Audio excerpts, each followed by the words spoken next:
इस हिमालय से कोई गंगा निकलनी चाहिए।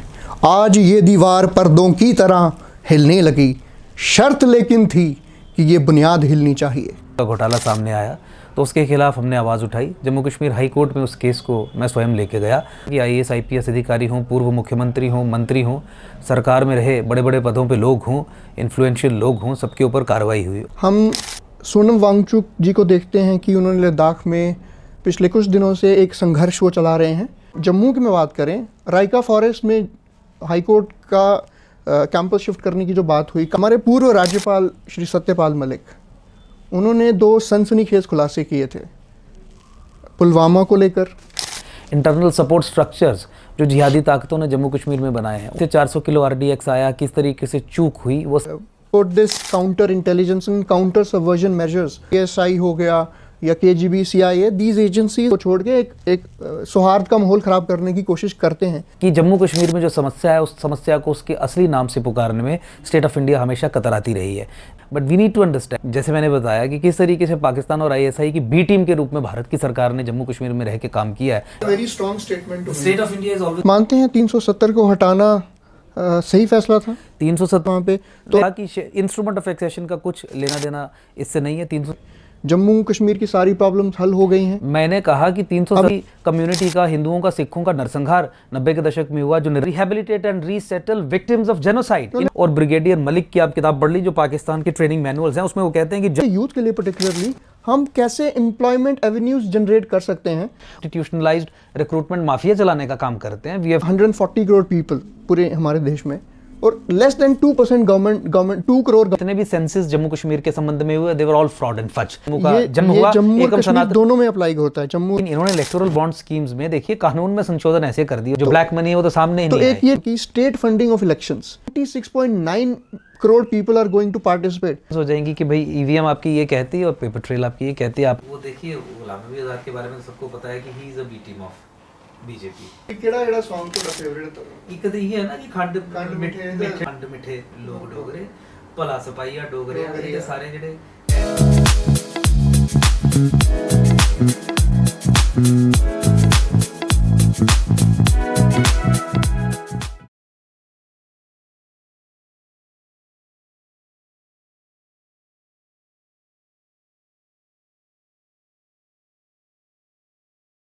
हो गई है पीर पर्वत सी पिघलनी चाहिए, इस हिमालय से कोई गंगा निकलनी चाहिए। आज ये दीवार पर्दों की तरह हिलने लगी, शर्त लेकिन थी कि ये बुनियाद हिलनी चाहिए। सिर्फ हंगामा खड़ा करना मेरा मकसद नहीं, मेरी तो कोशिश है कि ये सूरत बदलनी चाहिए। मेरे सीने में नहीं तो तेरे सीने में सही, हो कहीं भी आग लेकिन आग जलनी चाहिए, हो कहीं भी आग लेकिन आग जलनी चाहिए। Good evening, ladies and gentlemen. Welcome to Podcast with Champions with your host, Navjot Singh. In this series of podcasts, we have been bringing men and women of eminence who have illuminated the path of the youth through their illustrious body of work and have inspired the generations to come to lead a life lived extraordinary. Let me take you back to 1951, the year when the infant democracy of India was at the cusp of a historic election. The then election commissioner, Sukumar Sen, had a great task at its hands. 36.1 crore people and 18.33% literacy rate. How to conduct such elections? How to ensure that the universal adult franchise is exercised to its ultimate conclusion? And how Mr. Sukumar Sen responded was by conducting the elections through the use of symbols. Let's cut to 1977, the post-emergency election era. Nobody thought Indira Gandhi could be defeated, but the movement led by JP did the impossible. Coming to the shores of Chenab and Jhelum, the 1987 elections, they were rigged or allegedly so. And what followed was a specter of violence the exodus of Kashmiri Pandits as well as the wave of militancy. Today is 16th of April 2024. We are celebrating the greatest festival of democracy in India. 96.9 crore people will be going to the votes. And from 2019 elections, another 2.63 crore young voters are added. So ladies and gentlemen, we are bestowed with an absolutely great opportunity and a challenge. And today, we will be taking you to the land of temples, the land called as Jammu and Kashmir. And with us, today we have a very, very special guest. A guest who is making waves in the political circles. He needs no introduction. वो किसी परिचय के मोहताज नहीं हैं.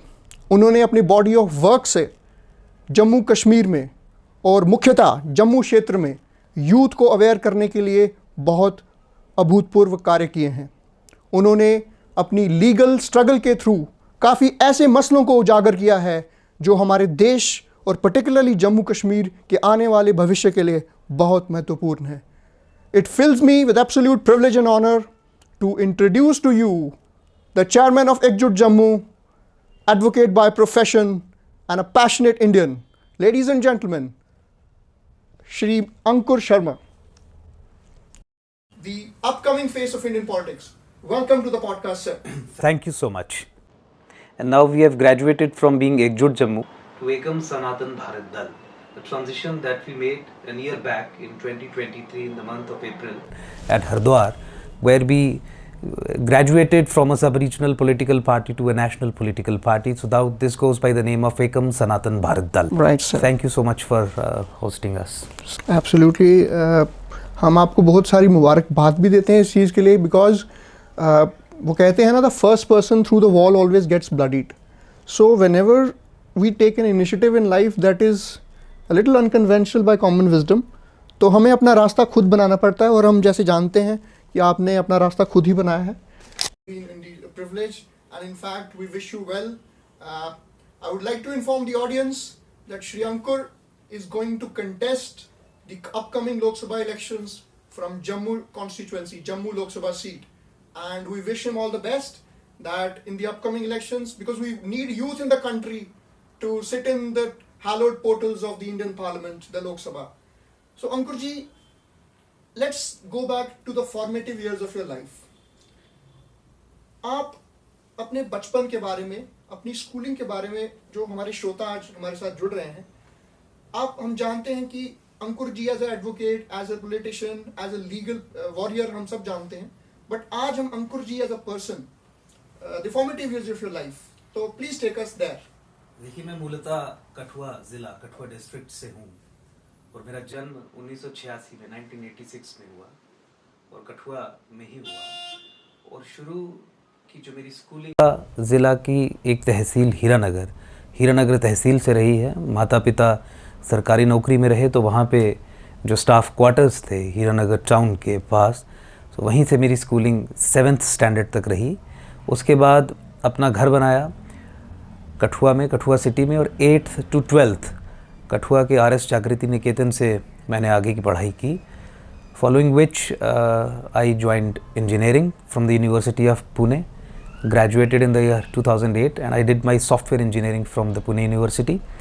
और उसके 4 साल के गैप के बाद 2012 में मैंने दिल्ली यूनिवर्सिटी के लॉ सेंटर 1 नॉर्थ कैंपस में लॉ की एडमिशन ली एंड इन 2015 अपनी कानून की पढ़ाई पूरी करके ever since then I am in active practice. I am a practicing lawyer at Jammu Kashmir High Court and sometimes I find some cases which I can test in Supreme Court also. Wonderful. Largely I am settled in Jammu and working in J&K High Court at its Jammu wing. So अंकुर जी, आप school में किस तरह के छात्र थे? अक्सर हम बचपन में बच्चों को शरारतें करते हुए पाते हैं, तो आप वो फर्स्ट बेंच पे बैठने वाले वो मेधावी छात्र थे जो हमेशा बुक्स में रहते थे क्या, या फिर आप एक ऑलराउंडर थे, या मतलब किस तरह के? हम because we want the audience to know the personality of Ankur ji. बिल्कुल शरारती छात्र ही रहे हैं और ऑलराउंडर की श्रेणी में भी आप डाल सकते हैं, चाहे स्पोर्ट्स की बात हो। फर्स्ट और सेकंड नहीं, थर्ड और फोर्थ बेंच पे थे और हमेशा टॉप 10 में भी रहते थे। ना कभी फर्स्ट आए, ना कभी सेकंड आए, ना कभी थर्ड आए, लेकिन टॉप 10 में हमेशा रहे। कभी 5वें स्थान पे, कभी 7वें स्थान पे, कभी 4थे स्थान पे। तो यही रहा।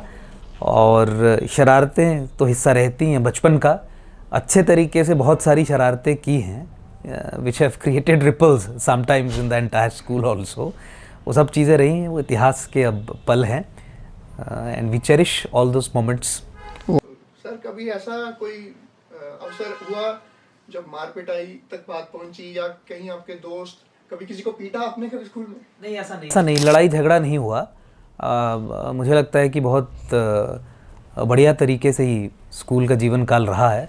आसपास लड़ाई झगड़े देखते थे उस समय, 90s का जो दौर है, उस समय वो मोबाइल्स नहीं होते थे तो लोग बिज़ी कम होते, तो लड़ाई झगड़ा एक वन ऑफ द हॉबीज़ रह जाती थी और तमाम तरीके की चीज़ें। बट कभी लड़ाई झगड़े में नहीं हम रहे और मुझे लगता है कि अच्छे से ही स्कूल का जीवन बीता। इनफैक्ट जो हमारा बैच रहा है 2004 पास आउट्स ऑफ अपनी 12th standard, they are all well settled. हमारा बैच भी बहुत अच्छा रहा और इस तरीके की लड़ाई झगड़ी वाली कोई परिस्थिति कभी बनी नहीं।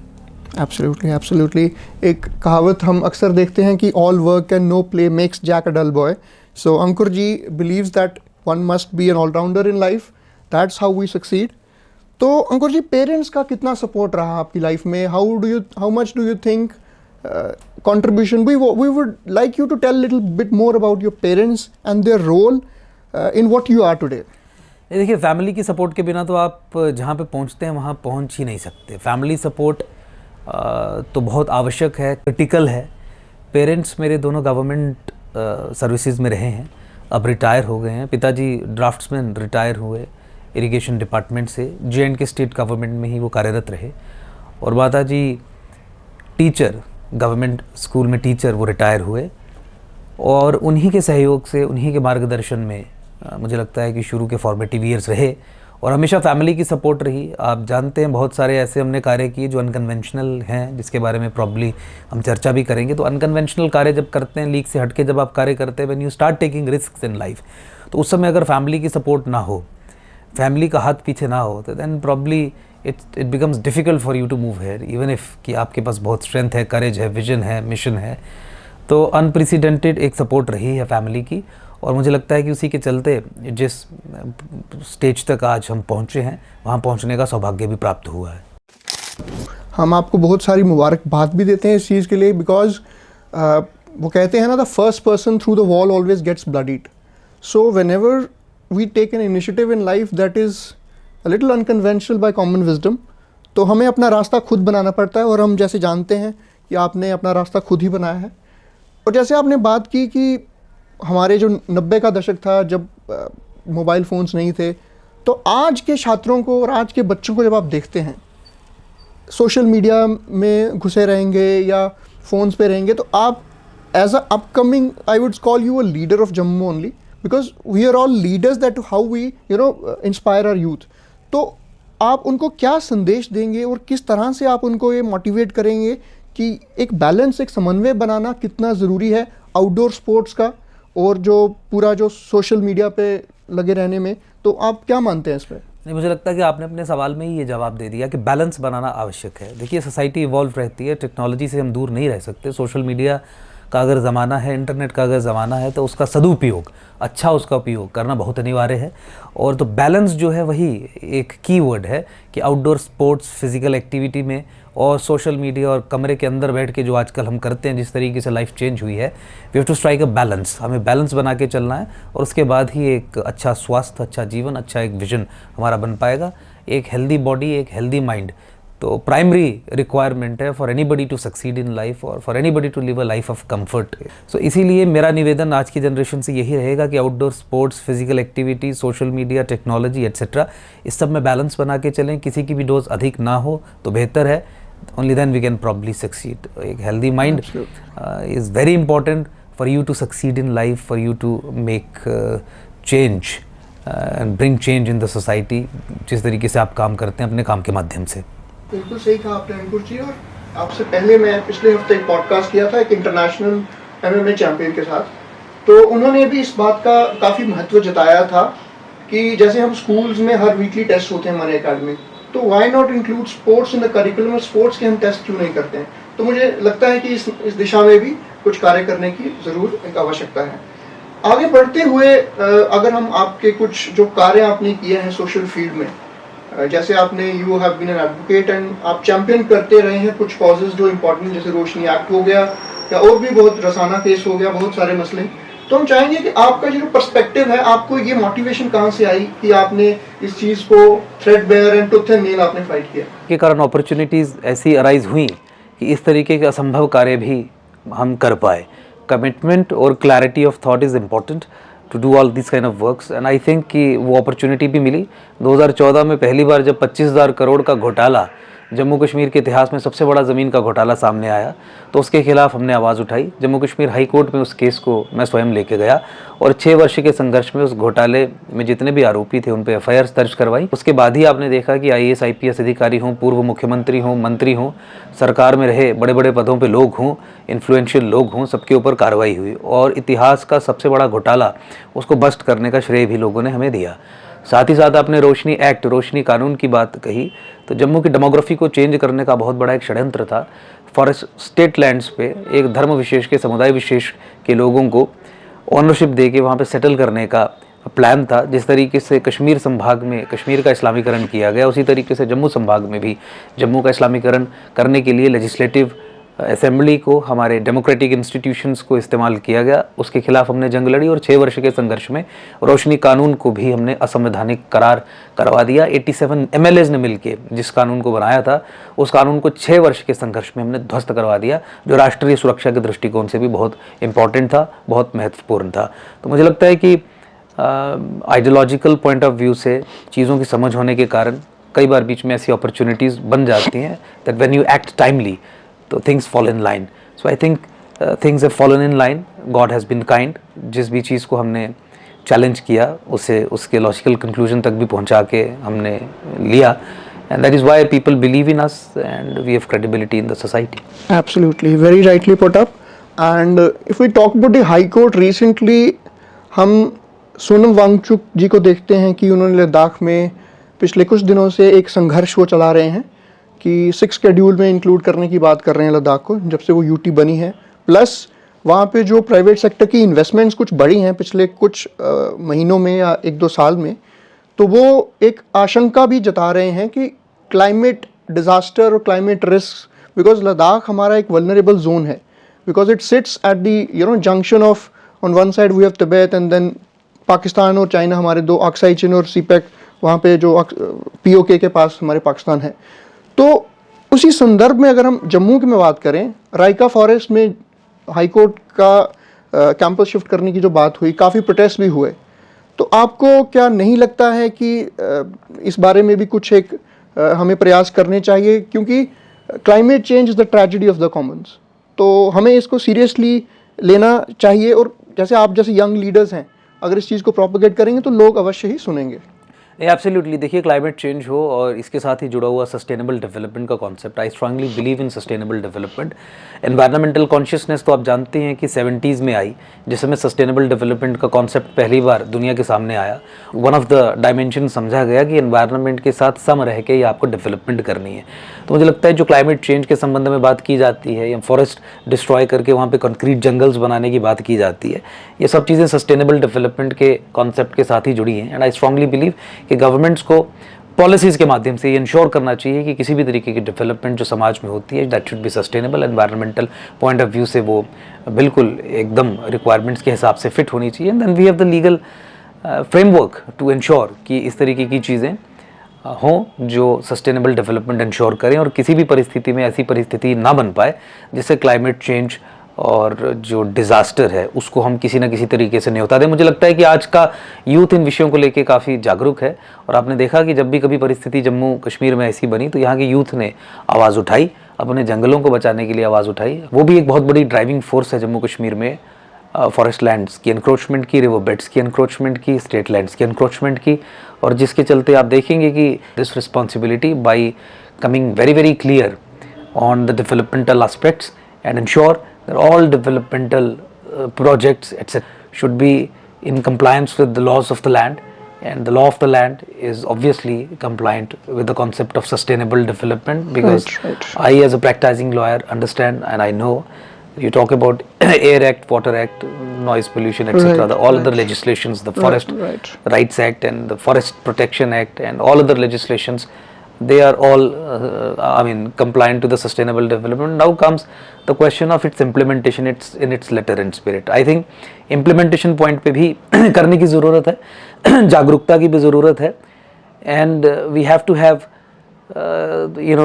radical reforms introduced. आपने रिफॉर्म्स की जैसे बात की, like your party, what is the agenda of your party? For example हमने देखा 2014 में कश्मीर फ्लड्स आए और क्लाउड बर्स्ट के इंसिडेंट्स भी होते रहे हैं, लैंडस्लाइड्स हमारे अक्सर होते हैं। That your party and you particularly, how do you advocate that, how would you try to project this idea? ये समझने की ज़रूरत है कि ब्यूरोक्रेसी जो स्टील फ्रेम है हिंदुस्तान में, और which concerns with the delivery of public goods and public services, जो भी सर्विसेज पब्लिक नेचर की हैं, जो भी गुड्स पब्लिक नेचर के हैं, उनकी डिलीवरी लास्ट माइल तक हो, वही ब्यूरोक्रेसी का रोल है। जो नीतियाँ बनती हैं, कानून बनते हैं, स्कीम्स बनती हैं, उनकी इम्प्लीमेंटेशन, उसमें चाहे सर्विसेज की कैटेगरीज हो या गुड्स की कैटेगरीज हो, उनकी डिलीवरी ही इनका बेसिक काम है। और मुझे लगता है कि bureaucracy as an organisation needs radical reforms. हमें गवर्नेंस रिफॉर्म्स की ज़रूरत है, हमारे जो प्रोसीजर्स हैं उन्हें सिंप्लीफाई करने की ज़रूरत है, हमारे लीगल फ्रेमवर्क को रेडिकली चेंज करने की ज़रूरत है। जब तक सिंप्लीफिकेशन इंट्रोड्यूस नहीं करेंगे तब लीगल जो हमारा फ्रेमवर्क है उस तरीके से डिलीवर कर पाएगा जिस तरीके से परिकल्पना कॉन्स्टिट्यूशन फ्रेमर्स ने की। और साथ ही साथ टेक्नोलॉजी को इंट्रोड्यूस करके अकाउंटेबिलिटी को फिक्स करना, ट्रांसपेरेंसी को इंट्रोड्यूस करना, मुझे लगता है दैट्स द नेक्स्ट थिंग। ठीक है, अभी देश ने we have made radical systemic and systematic reforms. So systemic reforms systematically करने के लिए आपको बिल्कुल कानून की जड़ से शुरू करना पड़ेगा।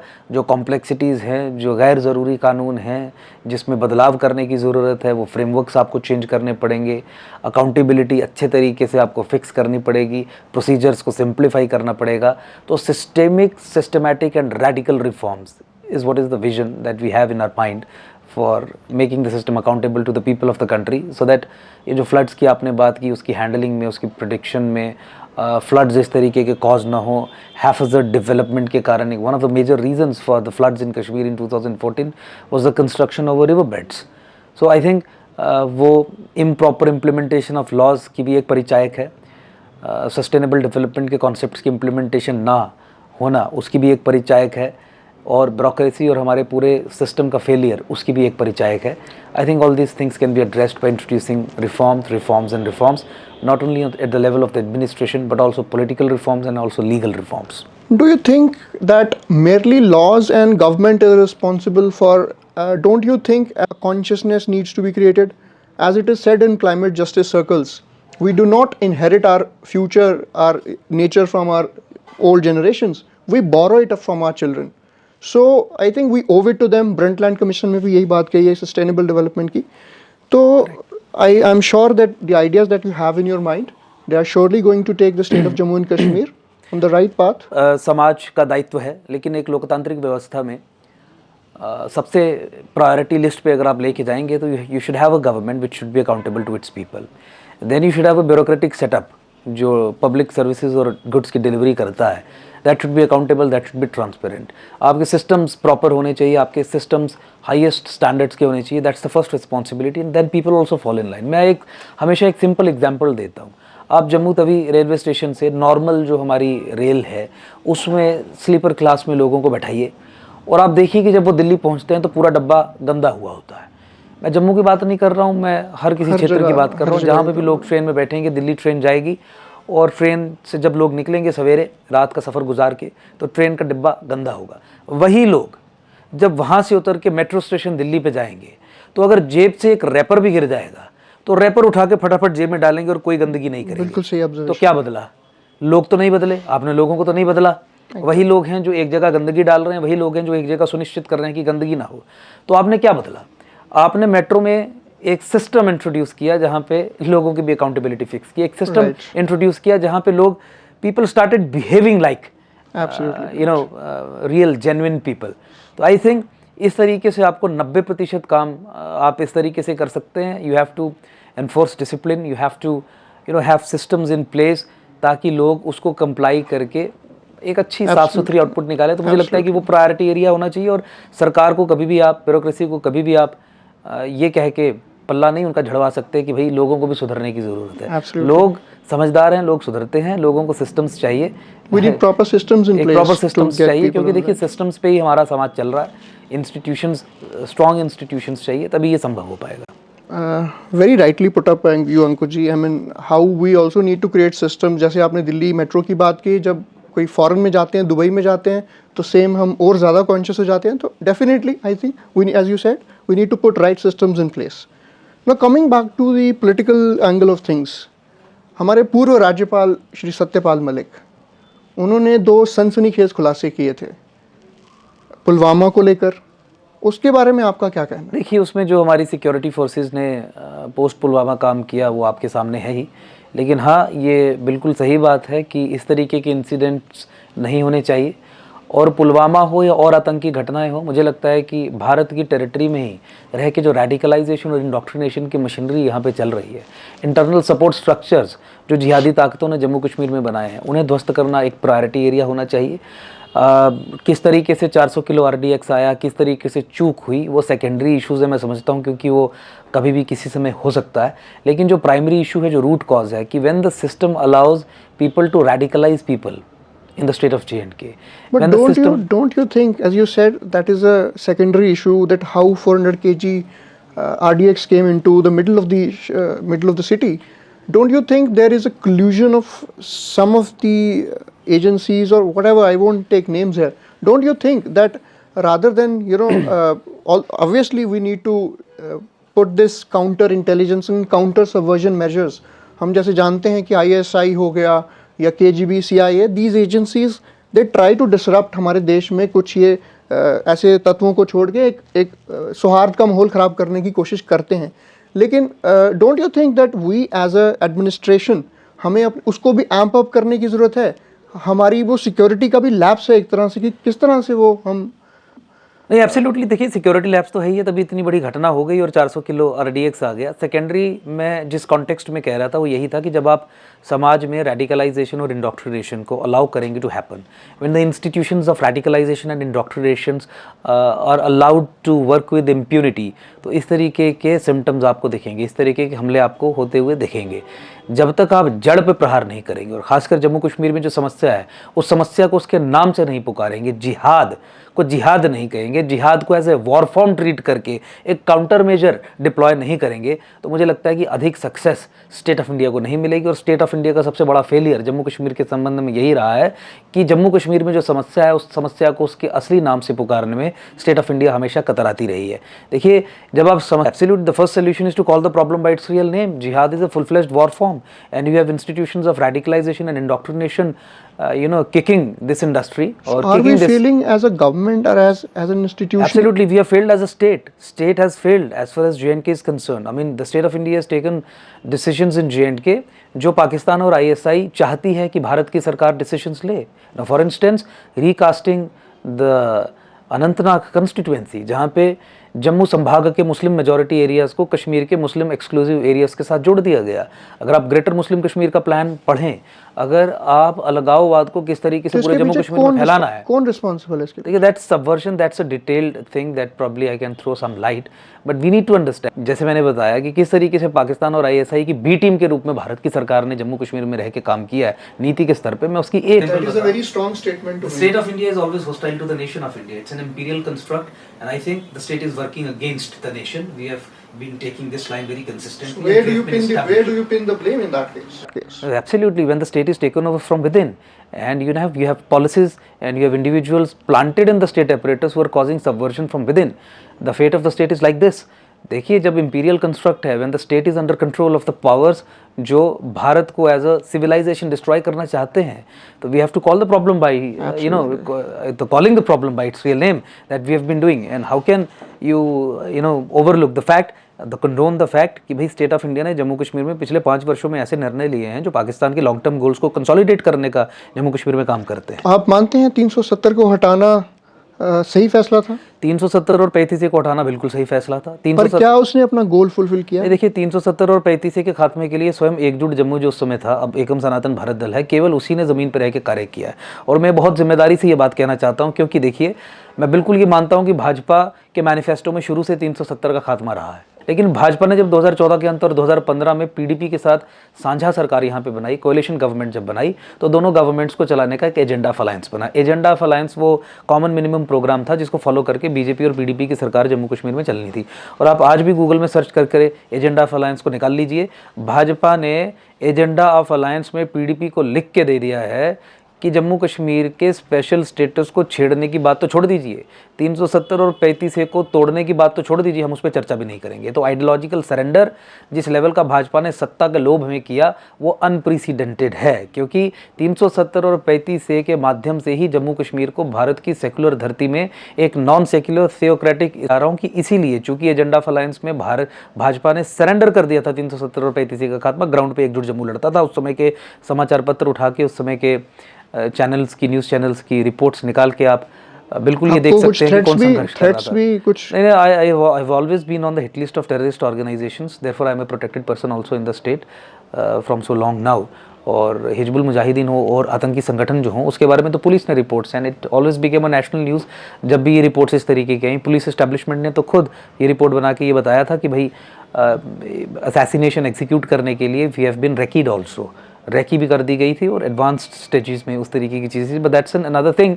The most important thing is to understand कि 370 और 35A के बारे में 2015 से 19 के बीच में भाजपा संघ क्यों नहीं बोलता था, क्योंकि सरेंडर कर दिया था, लिख के दे दिया नहीं इसे खत्म करेंगे।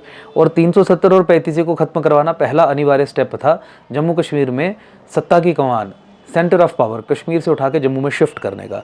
तो 370 और 35A के खिलाफ न केवल ग्राउंड पे एकजुट जम्मू और हमने संघर्ष किया, जब कश्मीर में पत्थरबाजी शुरू होती थी तो पूरे देश में माहौल बनता था और एक पोलराइजेशन होती थी, जिसके चलते भाजपा को किसी स्टेज पे ये लगा कि इसके पॉलिटिकल डिविडेंड्स हम रीप कर सकते हैं। अल्टीमेटली 2019 में 370-35 खत्म हुआ, पूरे देश ने खुशियाँ मनाई, हमने भी बधाई दी और हमें लगा कि जम्मू कश्मीर के संबंध में भारत की राजसत्ता का जो पॉलिसी पैराडाइम है उसमें अब बदलाव आएगा। लेकिन अनफॉर्चुनेटली 370-35 से खत्म करने के बाद भाजपा ने मुस्लिम अपीसमेंट के चलते, जिसे ये 370 और 35 को खत्म करने के बाद नेक्स्ट स्टेप जो आपको उठाना था ताकि 370 और 35 की एब्रोगेशन को उसके लॉजिकल कंक्लूजन तक पहुंचाया जाए। और लॉजिकल कंक्लूजन क्या था कि इस non secular theocratic Islamic state को डिस्ट्रॉय किया जाए, खत्म किया जाए, ध्वस्त किया जाए, सेक्युलरिज्म रीइंट्रोड्यूस की जाए। किस संदर्भ में इसको कैन यू एलैबोरेट? मैं उसी पे एलैबोरेट कर रहा हूँ। देखिए 370 और 35 से जैसे आपने पोलराइजेशन की बात की इसमें, तो आपको नहीं लगता है कि कहीं ना कहीं देश के लिए लॉन्ग टर्म में ये जो पोलराइजेशन का एजेंडा है, जो डिफरेंट इधर भी यूज, जैसे जम्मू और कश्मीर दो गटों में डिवाइड हो जाता है? नहीं, पोलराइजेशन मैंने एक डिफरेंट कॉन्टेक्स्ट में कहा। मैंने कहा कि सुप्रीम कोर्ट में जब 370-35 की सुनवाई होती थी तो कश्मीर में पत्थरबाजी होती थी और कश्मीर से आवाज़ आती थी कि 370 और 35 को हाथ नहीं लगाना चाहिए, और पूरा देश खड़ा हो जाता था कि 370-35 खत्म होना चाहिए। पोलराइजेशन इन दैट कॉन्टेक्स्ट की दो धड़े हो जाते थे, दो पोल्स बन जाते थे जो डिवाइडेड रहते थे ऑन द इशू कि 370 रहना चाहिए नहीं रहना चाहिए। लेकिन 370 और 35 की आप पृष्ठभूमि देखिए 1947 में मुसलमानों की डिमांड पे पाकिस्तान का निर्माण हुआ, उनके नेता जो भी रहे हों, लेकिन मुस्लिम समाज की सपोर्ट के कारण पाकिस्तान का निर्माण हुआ, और पाकिस्तान का निर्माण टू नेशन थ्योरी के आधार पे हुआ। वी कैन गो फॉर, मैं 370 और 35 को इसी के साथ, लेकिन यही हमारी सबसे बड़ी भूल थी। देखिए 370 और 35 क्या कहता है कि भारत संघ में, स्टेट ऑफ इंडिया में एक मुस्लिम मेजॉरिटी स्टेट ऐसी होगी जहां पे हिंदू का। 370 ये कहता था कि एक मुस्लिम मेजॉरिटी स्टेट होगी पूरे हिंदुस्तान में जिसका अपना झंडा होगा, अपना संविधान होगा, state with in a state, और जिसका आधार क्या था, हम मुस्लिम मेजॉरिटी हैं इसलिए संविधान लागू नहीं होगा, इसलिए स्पेशल स्टेटस चाहिए। सिर्फ आई थिंक वो क्या सिर्फ एक मुस्लिम मतलब मेजॉरिटी स्टेट की वजह से था, या जो यूनिक सर्कमस्टांसेस थे उस वक्त उसका भी एक यहाँ पे कुछ ना कुछ वहाँ पे तो कि इंस्ट्रूमेंट ऑफ एक्सेशन का कुछ लेना देना इससे नहीं है। 370 और 35 हमारे भारतीय संविधान का हिस्सा नहीं है। ये तो प्रपंच है, झूठ फैलाया, क्योंकि इस पे इतना प्रोपेगेंडा और इतना झूठ और फैक्ट्स से हटके इतना मामला मार्केट में डाला गया है कि उसे समझना बहुत जरूरी है। पहली चीज ये समझिए कि इंस्ट्रूमेंट ऑफ एक्सेशन जो बाकी किसी प्रिंसली स्टेट ने state of India, union of India के साथ साइन किया, सेम इंस्ट्रूमेंट ऑफ एक्सेशन यहाँ के महाराजा ने भारत के साथ साइन किया, कॉमा और फुल स्टॉप का भी बदलाव नहीं था।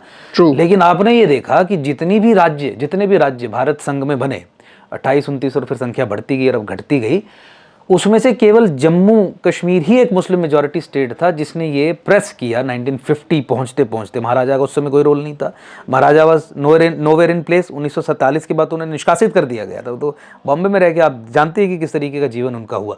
और भारत सरकार ने शेख अब्दुल्ला को और मुस्लिम कॉन्फ्रेंस, जिसने अपने आप को रीनेम किया है नेशनल कॉन्फ्रेंस, उनको सत्ता की कमान सौंपवा के सब कुछ करवाया। और 1950 में जब भारत का संविधान लागू हुआ 370-35 के बारे में तो भारत के पार्लियामेंट में डिबेट्स हुई थी। तो जिस आधार पे पाकिस्तान का निर्माण हुआ था उसी आधार पे जम्मू कश्मीर का भी रिश्ता भारत संघ के साथ तय किया गया। टू नेशन थ्योरी की एक्सटेंशन भारत में की गई। एक पाकिस्तान का निर्माण भारत में 1947 में किया गया। एक पाकिस्तान के बीज रोपे गए थे जो जम्मू कश्मीर के रूप में संविधान का संरक्षण प्राप्त करके एक नॉन सेक्युलर थियोक्रेटिक स्टेट को चलाने का काम कर रहा था। जहां तक 370-35 के खात्मे की बात की, हमने ये कहा कि 370-35 का खात्मा भारत के संविधान की लाज रखने के लिए आवश्यक था, प्रोवाइडेड उस खात्मे को उसके लॉजिकल कंक्लूजन तक। But do you think just by abrogation of article 370 and article 35A Jammu Kashmir की सारी प्रॉब्लम्स हल हो गई हैं? मैंने कहा कि 370 अभी आगे का vision, what is the way to the future now once that has been done with? Now let's how long can we just sit over that? Let's first understand that 370 and 35A they have been reintroduced from backdoor.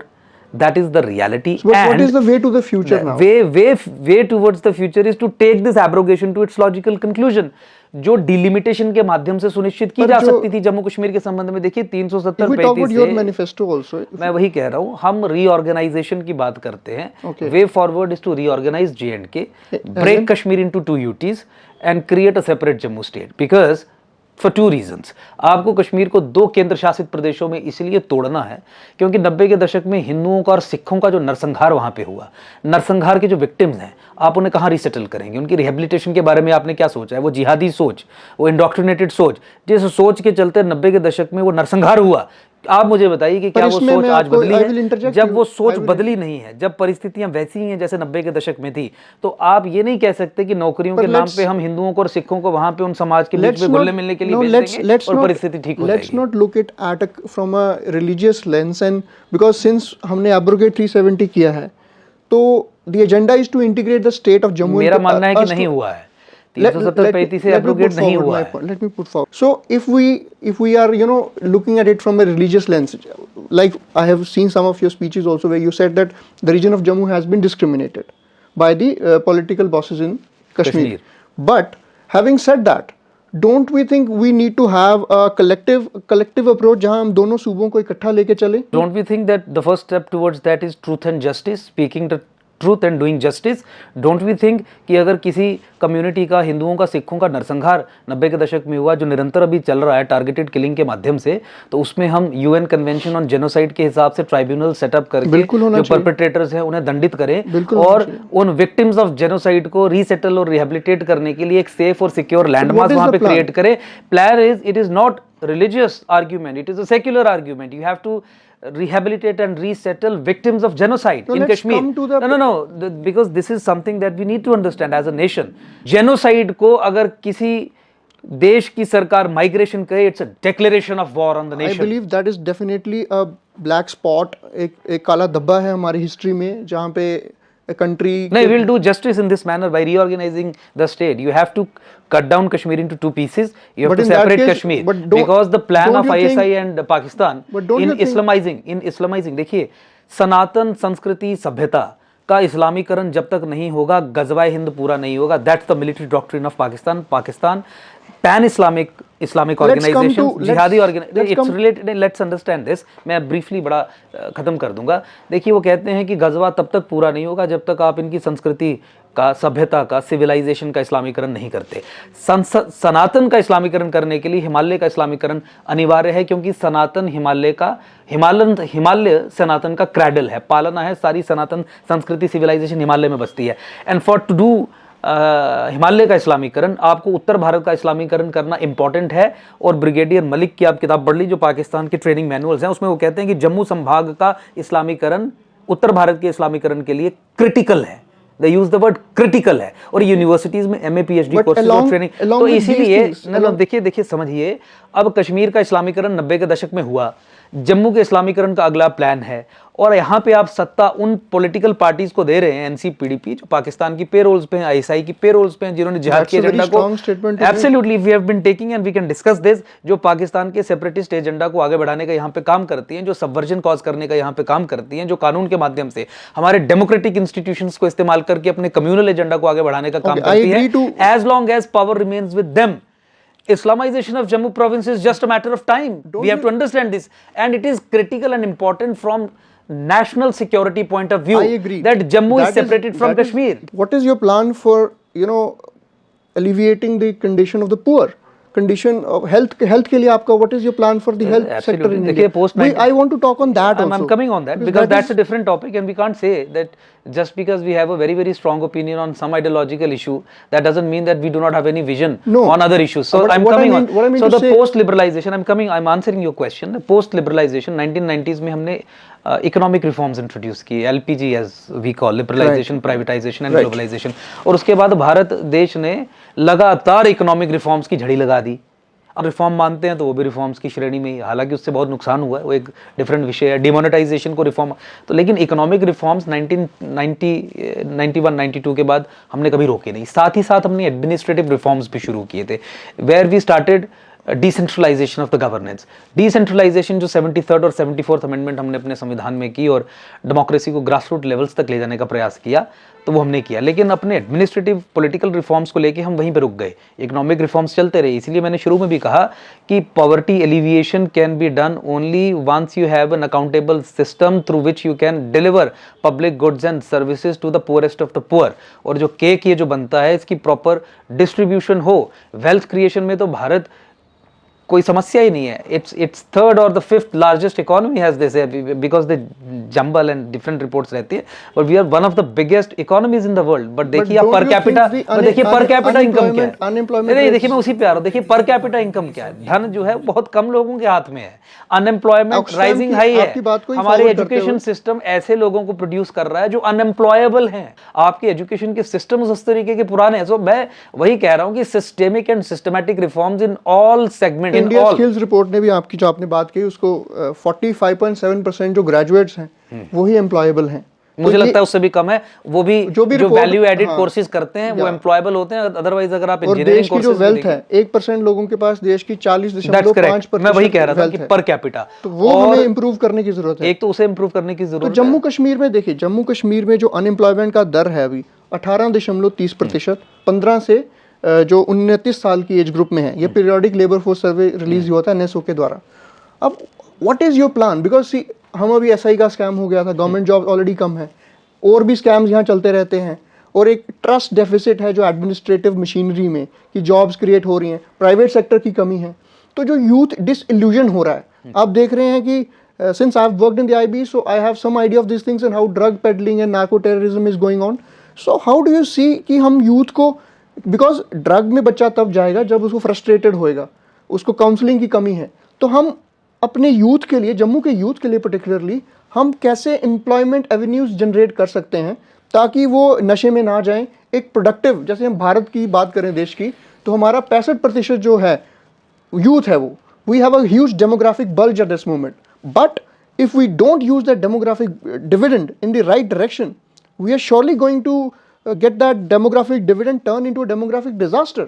So what is your plan for the youth of Jammu and Kashmir to generate employment? Absolutely. देखिए जम्मू कश्मीर अगर आप tourism के संबंध में देखें तो it's a place where tourism industry can be develop to an extent, जहाँ पे आप इंटरनेशनल टूरिस्ट डेस्टिनेशंस बना सकते हैं.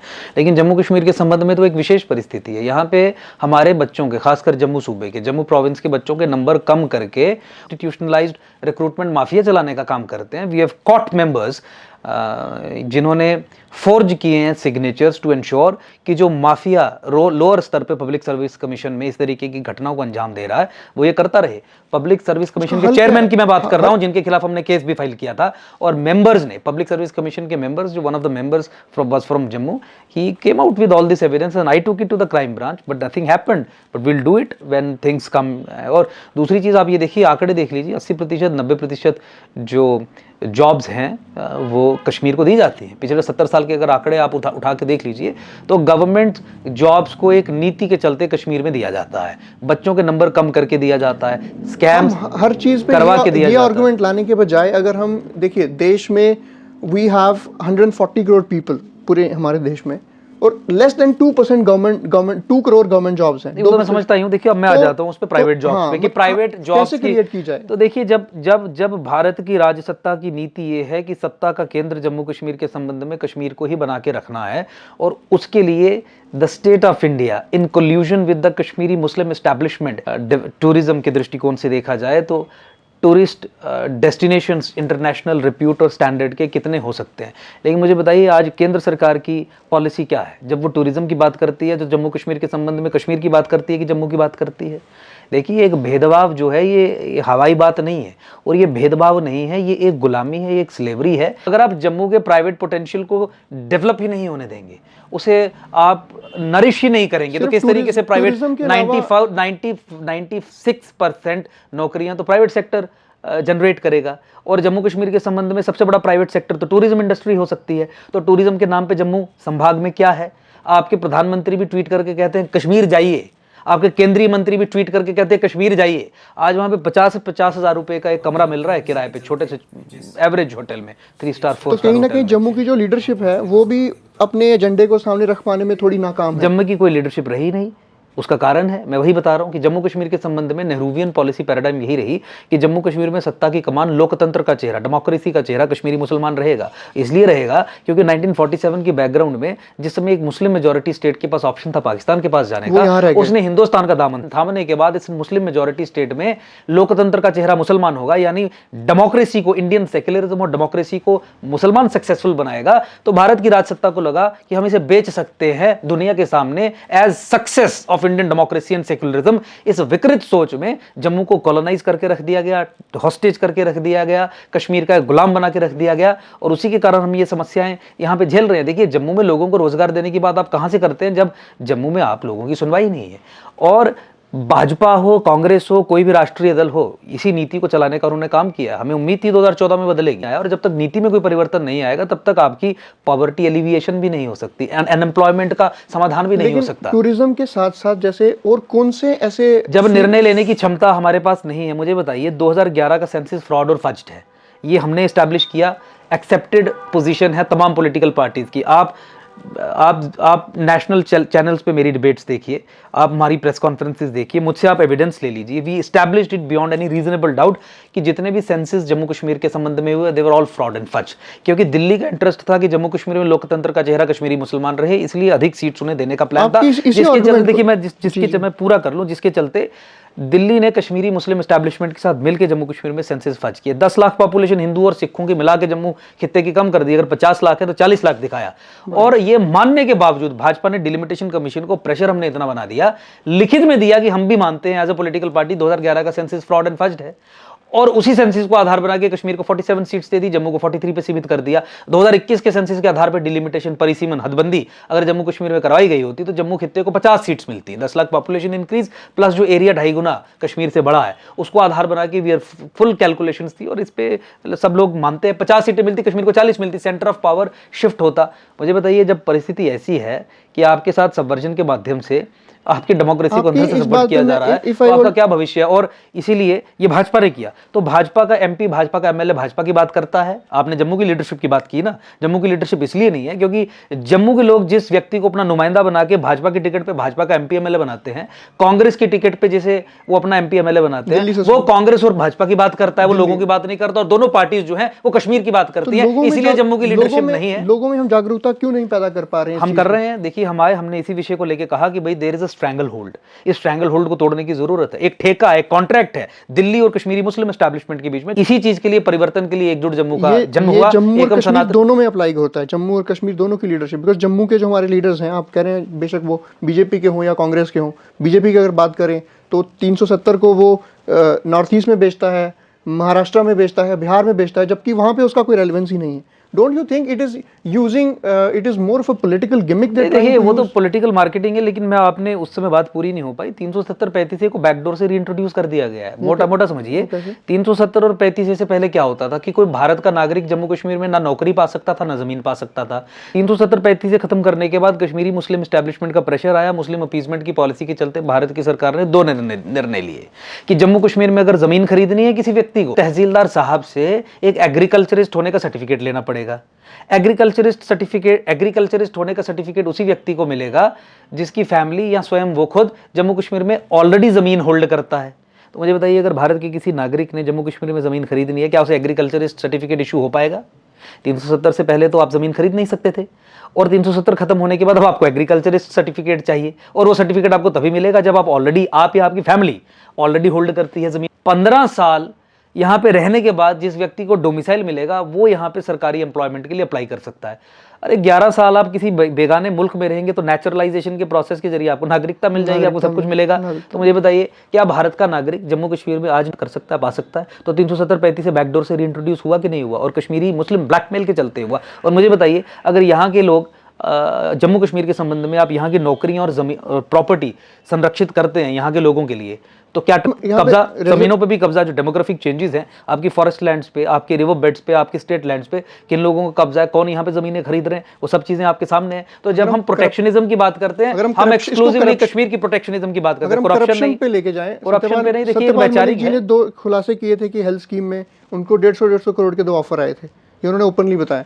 तो आप जैसे बड़े सक्रिय हैं इस फील्ड में, तो What do you have to say about this? Is this level of corruption happening in the state? ये लेवल ही नहीं है। देखिए, इलेक्टोरल बॉन्ड स्कीम्स को अगर आप देखिए तो करप्शन को तो इंस्टीट्यूशनलाइज किया है भाजपा ने, और corruption institutionalise to an extent जहां पे आपकी नेशनल सिक्योरिटी कॉम्प्रोमाइज होती है। आपकी FCRA foreign contribution regulation act के तहत foreign contributions are banned for political parties, क्योंकि अगर फॉरेन कंट्रीब्यूशन पॉलिटिकल पार्टी के लिए बैन नहीं होगी तो पाकिस्तान किसी पार्टी को अपनी पार्टी बना लेगा पैसा देके, क्योंकि स्टेट ऑफ पाकिस्तान के पास तो पैसे की कमी नहीं है। अमेरिका किसी पॉलिटिकल पार्टी को अपना पिट्ठू बना लेगा, खड़ा करके चलाएगा। फॉरेन फंडिंग बैन थी, लेकिन इन्होंने इलेक्टोरल बॉन्ड स्कीम्स में देखिए कानून में संशोधन ऐसे कर दिए उस स्कीम के माध्यम से कि FCRA बैन करता है फॉरेन फंडिंग, लेकिन कोई फॉरेन कंपनी है उसकी अगर एक सब्सिडरी यहाँ पे है तो वो फंडिंग कर सकती है, और उस फंडिंग की जानकारी भी नहीं दी जाएगी। तो पैसा बाहर से ही आएगा, एक टक शॉप यहाँ पे खोल के फंडिंग हो जाएगी। इससे राष्ट्रीय सुरक्षा find a way around the rules. और दूसरा, भाजपा की आप बात करते हैं, बीफ एक्सपोर्टिंग कंपनी से कितने 100 करोड़ भाजपा ने इलेक्टोरल बॉन्ड्स में लिया। गौ हत्या को फैसिलिटेट करने का काम भाजपा ने किया। और आपने देखा लिस्ट ऑफ कंपनीज, आज रेड हुई, कल उन्होंने 500 करोड़ दिया, तीसरे दिन रेड बंद हो गई। अनदर लिस्ट, ये क्या आज सुनिए, अनदर लिस्ट, आज रेड हुई, रेड होने के बाद केंद्रीय मंत्री से मुलाकात हुई, इलेक्टोरल बॉन्ड्स के जरिए करोड़ों रुपए दिए गए, रेड बंद हो गई और उसके बाद ठेका मिल गया। एक छोटी सी कंपनी रियल एस्टेट को 24,400 करोड़ रुपए का ठेका मिला पैसे देने के बाद। Isn't this perversion of democracy? नहीं, India, it is destruction of the institution. Supreme Court ने observe किया है कि it is the biggest electoral fraud. So let us, you worship that we come in power, will hold them accountable. We will hope that people with good hold them accountable, because we have not got anything from electoral bonds. Congress has got so much of money, TMC has got so much of money. BJP has, it is a biggest disservice that a party, a government could have done to the country. Electoral bonds scheme जो है वो दुनिया का सबसे बड़ा घोटाला है, क्योंकि this is like institutionalization of corruption at a scale which finds no parallel in the world and which is unprecedented. अरे 25,000 करोड़ का घोटाला क्या, ये तो आप देश बेचने की स्कीम लेके आए थे, जहां पे आप फॉरेन फंडिंग और कंपनीज के ऊपर वो पर्दा डालना, किसने कितना तो दिया, अपने शेयर होल्डर्स तक को ना बताना, इस तरीके के संशोधन कर देना कानून में। India alliance and the opposition successful in projecting and in particular I would include your party also. I say how are you trying to project, like you said, electoral bonds the biggest fraud as unconstitutional भी declare कर दिया गया है। अब जम्मू की बात करते हैं हम। अब जम्मू में इस आइडिया को कैसे लोगों तक लेके जाएंगे? देखिए, लेके जा रहे हैं, धीरे धीरे लेके जा रहे हैं, पर मुझे लगता है कि जिस तरीके की मार्केटिंग और नैरेटिव स्ट्रेटेजी भाजपा अपनाती है, उसे तोड़ने के लिए you have to start speaking the truth. जिस तरीके से मैंने कहा कि मुस्लिम अपीजमेंट को लेके भाजपा कांग्रेस के बहुत सारे रिकॉर्ड्स तोड़ चुकी है। भाजपा ने अगर दिखावे के लिए मुस्लिम अपीजमेंट की तो कांग्रेस ने अगर दिखावे के लिए की तो भाजपा ने क्रियान्वित करके की। तो मुझे लगता है कि कुछ इश्यूज हैं जिनके ऊपर बात करने के बाद ही आप लोगों को समझा पाएंगे कि करप्शन भी एक विषय है। आज लोग सुनना नहीं चाहते हैं कि करप्शन कोई इतना बड़ा विषय है, क्योंकि परिस्थिति इस तरीके की बन गई है। हमारी जो 2009 की इलेक्शन 19 की इलेक्शन हुई थी, $7.2 बिलियन का खर्चा हुआ। इस बार वो पूरा डबल हो गया, $14.4 बिलियन। वो खर्चा है, वो खर्चा है जो वाइट का खर्चा है, जो कैश का खर्चा है वो तो सामने ही नहीं आया, जो ब्लैक मनी है वो तो सामने ही। की बात करते हैं, हम एक्सक्लूसिवली कश्मीर की प्रोटेक्शनिज्म की बात करते हैं, करप्शन पे लेके जाएं, करप्शन पे नहीं। देखिए वैचारिक जी ने 2 खुलासे किए थे कि हेल्थ स्कीम में उनको 150 करोड़ के 2 ऑफर आए थे, ये उन्होंने ओपनली बताया। तो आप जैसे बड़े सक्रिय हैं इस फील्ड में, तो What do you have to say about this? Is this level of corruption happening in the state? ये लेवल ही नहीं है। देखिए इलेक्टोरल बॉन्ड स्कीम्स को अगर आप देखिए तो करप्शन को तो इंस्टीट्यूशनलाइज किया है भाजपा ने, और corruption institutionalise to an extent जहां पे आपकी नेशनल सिक्योरिटी कॉम्प्रोमाइज होती है। आपकी FCRA foreign contribution regulation act के तहत foreign contributions are banned for political parties, क्योंकि अगर फॉरेन कंट्रीब्यूशन पॉलिटिकल पार्टी के लिए बैन नहीं होगी तो पाकिस्तान किसी पार्टी को अपनी पार्टी बना लेगा पैसा देके, क्योंकि स्टेट ऑफ पाकिस्तान के पास तो पैसे की कमी नहीं है। अमेरिका किसी पॉलिटिकल पार्टी को अपना पिट्ठू बना लेगा, खड़ा करके चलाएगा। फॉरेन फंडिंग बैन थी, लेकिन इन्होंने इलेक्टोरल बॉन्ड स्कीम्स में देखिए कानून में संशोधन ऐसे कर दिया उस स्कीम के माध्यम से कि FCRA बैन करता है फॉरेन फंडिंग, लेकिन कोई फॉरेन कंपनी है उसकी अगर एक सब्सिडरी यहां पे है तो वो फंडिंग कर सकती है, और उस फंडिंग की जानकारी भी नहीं दी जाएगी, तो पैसा बाहर से ही आएगा, एक टक शॉप यहां पे खोल के फंडिंग हो जाएगी। इससे राष्ट्रीय सुरक्षा find a way around the rules. और दूसरा, भाजपा की आप बात करते हैं, बीफ एक्सपोर्टिंग कंपनी से कितने 100 करोड़ भाजपा ने इलेक्टोरल बॉन्ड्स में लिया। गौ हत्या को फैसिलिटेट करने का काम भाजपा ने किया। और आपने देखा लिस्ट ऑफ कंपनीज, आज रेड हुई, कल उन्होंने 500 करोड़ दिया, तीसरे दिन रेड बंद हो गई। अनदर लिस्ट, ये क्या, आज सुनिए, अनदर लिस्ट, आज रेड हुई, रेड होने के बाद केंद्रीय मंत्री से मुलाकात हुई, इलेक्टोरल बॉन्ड्स के जरिए करोड़ों रुपए दिए गए, रेड बंद हो गई और उसके बाद ठेका मिल गया। एक छोटी सी कंपनी रियल एस्टेट को 24,400 करोड़ रुपए का ठेका मिला पैसे देने के बाद। Isn't this perversion of democracy? नहीं, it is destruction of the Supreme Court ने observe किया है कि it is the biggest electoral fraud. So let us, you worship that we come in power, will hold them accountable. We will hope that people with good hold them accountable, because we have not got anything from electoral bonds. Congress has got so much of money, TMC has got so much of money, BJP has. It is a biggest disservice that a party, a government could have done to the country. Electoral bond scheme जो है वो दुनिया का सबसे बड़ा घोटाला है, क्योंकि this is like institutionalization of corruption at a scale which finds no parallel in the world and which is unprecedented. अरे 25,000 करोड़ का घोटाला क्या, ये तो आप देश बेचने की स्कीम लेके आए थे, जहां पे आप फॉरेन फंडिंग और कंपनीज के ऊपर वो पर्दा डालना, किसने कितना दिया, अपने शेयर होल्डर्स तक को ना बताना, इस तरीके के संशोधन कर देना कानून में। India Alliance and the opposition successful in projecting, and in particular I would include your party also. I say how are you trying to project, like you said, electoral bonds the biggest fraud as unconstitutional भी declare कर दिया गया है। अब जम्मू की बात करते हैं हम, अब जम्मू में इस आइडिया को कैसे लोगों तक लेके जाएंगे? देखिए लेके जा रहे हैं, धीरे धीरे लेके जा रहे हैं, पर मुझे लगता है कि जिस तरीके की मार्केटिंग और नैरेटिव स्ट्रेटेजी भाजपा अपनाती है, उसे तोड़ने के लिए you have to start speaking the truth. जिस तरीके से मैंने कहा कि मुस्लिम अपीजमेंट को लेके भाजपा कांग्रेस के बहुत सारे रिकॉर्ड्स तोड़ चुकी है। भाजपा ने अगर दिखावे के लिए मुस्लिम अपीजमेंट की तो कांग्रेस ने अगर दिखावे के लिए की तो भाजपा ने क्रियान्वित करके की। तो मुझे लगता है कि कुछ इश्यूज हैं जिनके ऊपर बात करने के बाद ही आप लोगों को समझा पाएंगे कि करप्शन भी एक विषय है। आज लोग सुनना नहीं चाहते हैं कि करप्शन कोई इतना बड़ा विषय है, क्योंकि परिस्थिति इस तरीके की बन गई है। हमारी जो 2009 की इलेक्शन 19 की इलेक्शन हुई थी, $7.2 बिलियन का खर्चा हुआ। इस बार वो पूरा डबल हो गया, $14.4 बिलियन। वो खर्चा है, वो खर्चा है जो वाइट का खर्चा है, जो कैश का खर्चा है वो तो सामने ही नहीं, जो ब्लैक मनी है वो तो सामने ही नहीं। तो एक ये डिबेट हमेशा उठती रही है जो पॉलिटिकल एनालिस्ट और एक्सपर्ट्स उठाते रहे हैं कि स्टेट फंडिंग ऑफ इलेक्शंस।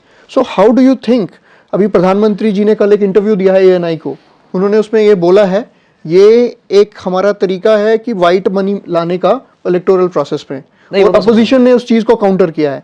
तो आप क्या मानते हैं कि हम बिकॉज देखिए भारत वो ऐसा देश है जहां सबसे पहले पूरे पॉपुलेशन को यूनिवर्सल हेल्थ फ्रेंचाइज दिया गया, वुमेन को सबसे पहले, इवन डेवलप कंट्रीज जैसे UK उन्होंने भी नहीं दिया। तो हमने अपने उस सिटीजनरी को डिसएनफ्रेंचाइज ना करें, उनका जो वोटिंग राइट है वो प्रोटेक्टेड हो, तो उसके लिए how can we bring this transparency, सही अपने लीडर चुन पाएंगे। तो आपको क्या लगता है कि इसमें what is the narrative and what is the need of the hour? Because it has been pitted that the current elections 96.9 crore people are going to participate It is the biggest festival of democracy, and we want that this happens free and fair. So what do you see that what is the way forward? इसमें तो दो तीन चीज़ें हैं. देखिए, state funding of elections and electoral process एक novel idea है, but I think कि पूरी एक प्रॉपर स्कीम अगर सामने हो तो उस पर डिटेल में चर्चा की जा सकती है कि स्टेट फंडिंग ऑफ इलेक्शंस किस तरीके से होगी.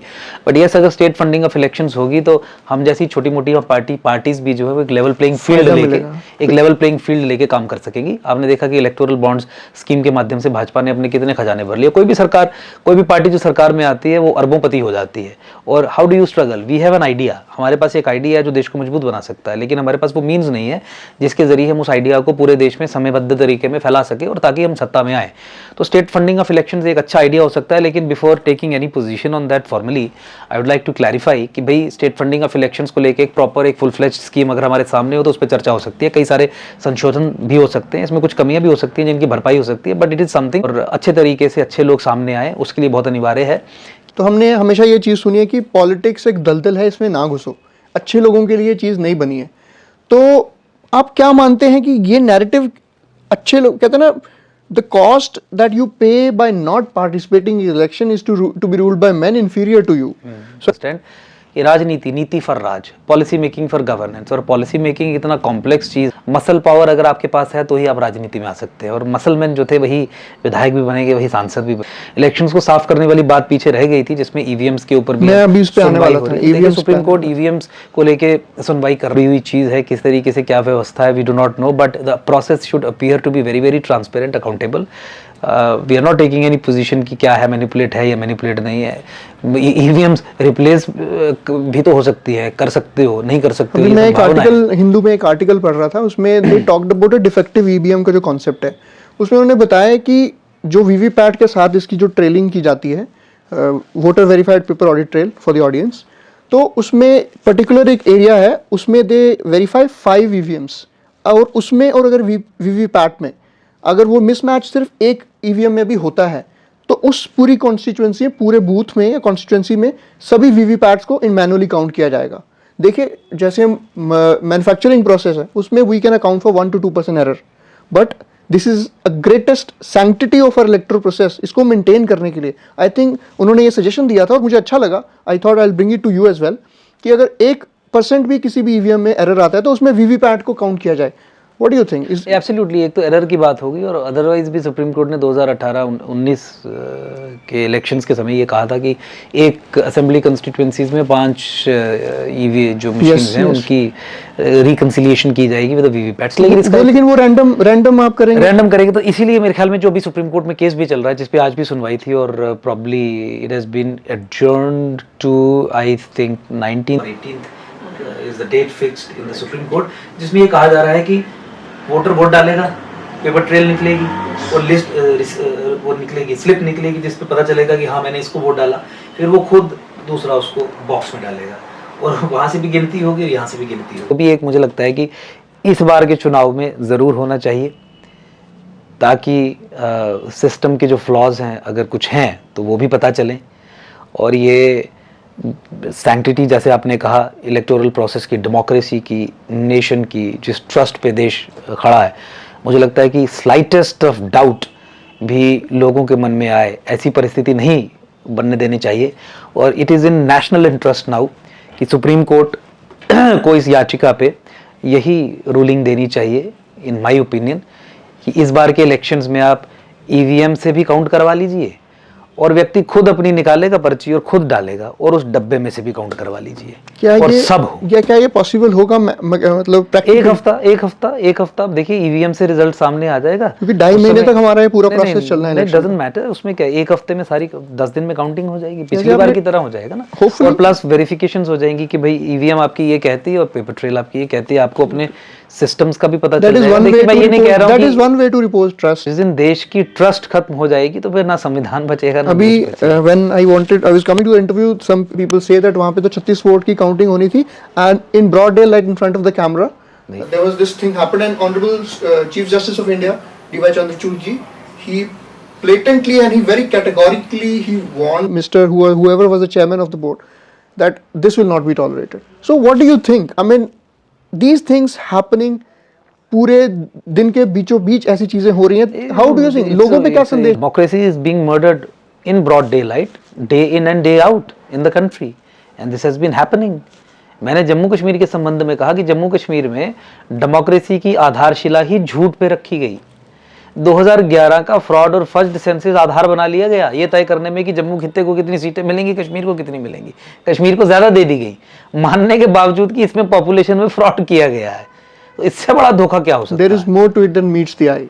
Absolutely correct. तो इलेक्शन कमीशन की हम बात करें, article 324 it gives the constitutional protection, but don't you think, what is your, I would ask your opinion on this because as you're a legal expert also, you've worked in the legal field for quite some time, the changing of the members of the committee, earlier Chief Justice of India was one of the members in recommending the election commissioners and the Chief Election Commissioner.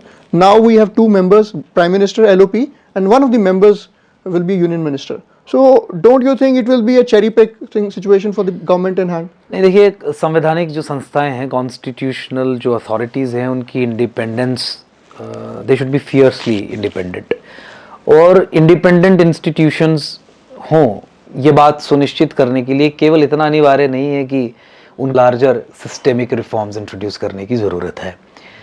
देखिए ultimately आप IAS retired bureaucracy से लोग, यहाँ से जो सरकारी मुलाजिम रहे हैं, उन्हें इन पोजीशंस पे एलिवेट करते हैं। राइट। उनकी लॉयल्टी अगर आप पहले ही बांध दें, आप एक करियर प्रोग्रेशन उनके लिए तय कर दें, बीच में उन पे कुछ पॉलिटिकल, कुछ क्रिमिनल केसेस भी हों, FIRs भी हों, उसके ज़रिए आप उनकी आर्म ट्विस्टिंग कर लें, सो how do you counter that situation? मुझे लगता है कि ब्रॉडर लेवल पे अपॉइंटमेंट का मोड तो है ही एक रूट जिससे आप ये सुनिश्चित करेंगे कि सिस्टम्स इंडिपेंडेंट रहें। इसके अलावा 10 चीज़ें और हैं जिसमें आपको बदलाव करने की ज़रूरत है। आई think the appointment model of election commission of India should be such which should B number 1 transparent. अपने संवैधानिक इंस्टीट्यूशंस में, कॉन्स्टिट्यूशनल अथॉरिटीज़ में लोगों को भरना चाहिए, इम्पेकेबल इंटेग्रिटी के लोग, background in public domain, everything in public domain should be debated, और उस तरीके से होना चाहिए। But I think somewhere we have to trust the elected government also. The government which has been elected, it should also be trusted, क्योंकि democracy में ultimately it's the executive who is the confidence of the nation. ये mention किया है कि India is turning out to be a soft autocracy. Are we going towards that?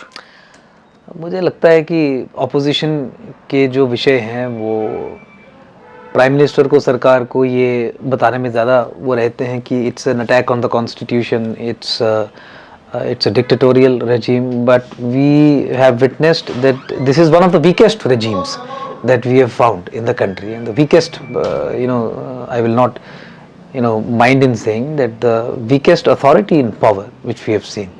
देखिए, the current dispensation, absolutely the current dispensation, the kind of, you see the terrorist attacks which have been happening in the country, you see the institutions of radicalization and indoctrination, you see they abrogate 370, they reintroduce it from back down. And also what is your opinion on the use of agencies? For example, the many opposition, I will quote unquote, it's not my statement, it's many opposition parties have quoted this, that BJP or the current government is using agencies to alarm, to kind of thwart and kind of pressurize the opposition leaders into either joining it or putting them behind the bars. So what do you think? What is this? Why is this happening? Why is this happening? That's correct.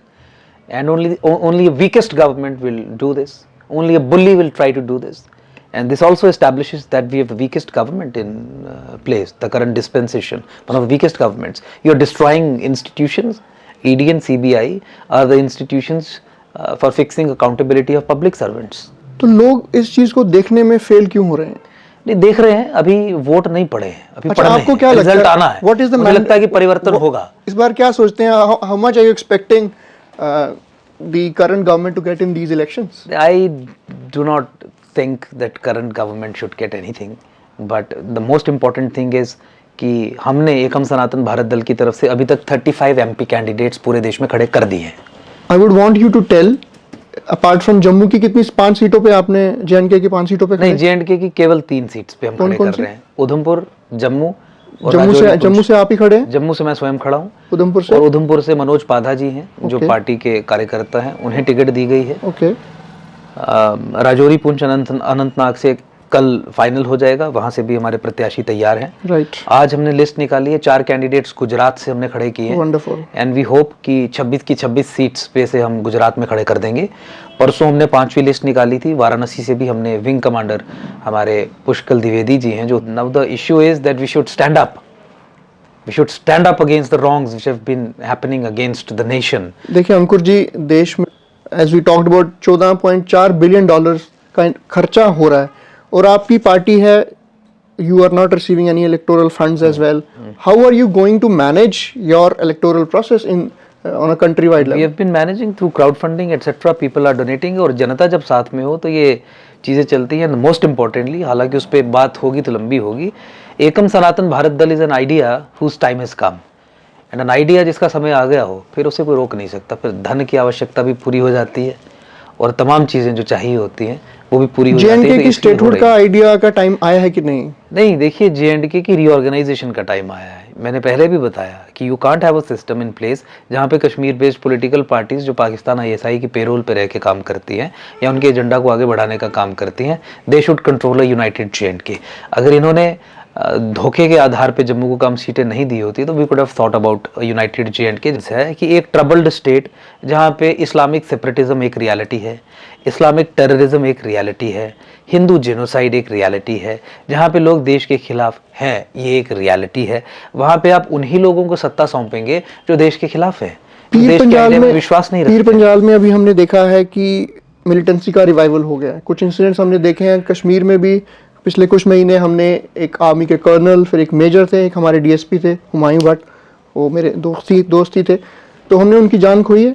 तो आपको क्या लगता है कि इस मसले में हमें किस तरह से मिलिटेंसी, बिकॉज वो जो चिनाब वैली की तरफ ये इस तरफ घूमने की कोशिश कर रहे हैं? ये दो चीजें हैं, एक ये मिलिटेंसी नहीं है, ये इस्लामिक जिहाद है और ये टेररिज्म है। That's a very strong It's terrorism, that's the correct statement unless and until we call the problem by its real name. हमें समस्या का समाधान नहीं मिल सकता। कैंसर को कैंसर कहेंगे, केमोथेरेपी करेंगे तो समाधान मिलेगा। कैंसर को bracketing the well-meaning people of that community also in that segment? Shouldn't we be targeting only certain segments, certain maybe 0.1-2% of the people who are इसमें हम involved? अलगाववादी जो संगठन है, आतंकी संगठन जो है, जो so called main stream political parties हैं जो जिहाद के एजेंडा को चला रही हैं, और समाज का वो तबका जो रेडिकलाइज्ड है, जो इंडोक्ट्रिनेटेड है, जो टू नेशन थ्योरी में विश्वास रखता है, उसे शामिल कर रहे हैं। हम उन लोगों को इसमें शामिल कर रहे हैं जिन्होंने ये बताया था कि कश्मीरी हिंदू का घर वो है और वो छत पे छिपाया, जाके उसे गोली मार दो। हम उस मिलिटराइज्ड सोसाइटी की बात कर रहे हैं, पैरामिलिट्री सोसाइटी जो जिहाद के एजेंडा को बढ़ा रही है। और जिहाद को एज अ वॉर फॉर्म अगर आप समझेंगे और 10 स्टेजेस में अगर डिवाइड करेंगे, के दूसरी साइड पे हमने जो देखिए जिहाद को अगर आप एक वॉर फॉर्म की तरह समझेंगे तो you will find that jihad is a total war. अभी तक फर्स्ट वर्ल्ड वॉर और सेकंड वर्ल्ड वॉर को टोटल वॉर की श्रेणी में डाला गया है, but jihad is also total war. और against whom? Against the infidels, those who do not believe in the idea of jihad. Who is waging that? The jihadists. Who are those? The people who believe in jihad. My question still remains. And the people who are those? The people who perpetrated Hindu genocide in J&K in 1990. The people who are targeting people and killing people in J&K. We have been witnessing, the series of killings in J&K in the name of religion. They are the people. Society is also involved. Isn't that a very small fraction of the society? That is not a small fraction. That is a that is a very large fraction. देखिए, indoctrination और radicalization का जो शिकार हुए हैं, all of them were involved in the exodus of Kashmiri Pandits. Absolutely. Maybe they were mute spectators. They were under the threat of their life as well. We cannot bracket the entire. Then you can come up with those exceptions. I understand your concern कि भाई जो शामिल नहीं है उस पे आरोप नहीं लगना चाहिए। But as a society, when you are radicalised as a society, जब टेररिज्म को, अलगाववाद को सोसाइटल सैंक्शन मिले, 90 के दशक में हुआ क्या? उससे पहले भी तो हिंदुओं को और सिखों को मारा जाता था। 90 के दशक में आतंकियों को, पाकिस्तान आईएसआई को वहां पे सोसाइटल सैंक्शन मिली। सोसाइटी जो मिलिटराइज हो चुकी थी, सोसाइटी जो रेडिकलाइज हो चुकी थी, सोसाइटी जो इंडोक्ट्रिनेट हो चुकी थी, उसकी सैंक्शन मिली, इसलिए पूरे समाज को वहां से उखाड़ के फेंक दिया गया। So I think the society has to take responsibility. वो सोसाइटी से ही तो लोग थे ना जिन्होंने हिंदुओं के मंदिरों के प्लिंथ निकाल के वहां पे डिस्ट्रक्शन कॉज की। हेट्रेड का लेवल क्या था? हेट्रेड का लेवल क्या था कि केवल मंदिर नहीं तोड़ेंगे, उसका प्लिंथ भी निकाल के बाहर फेंकेंगे।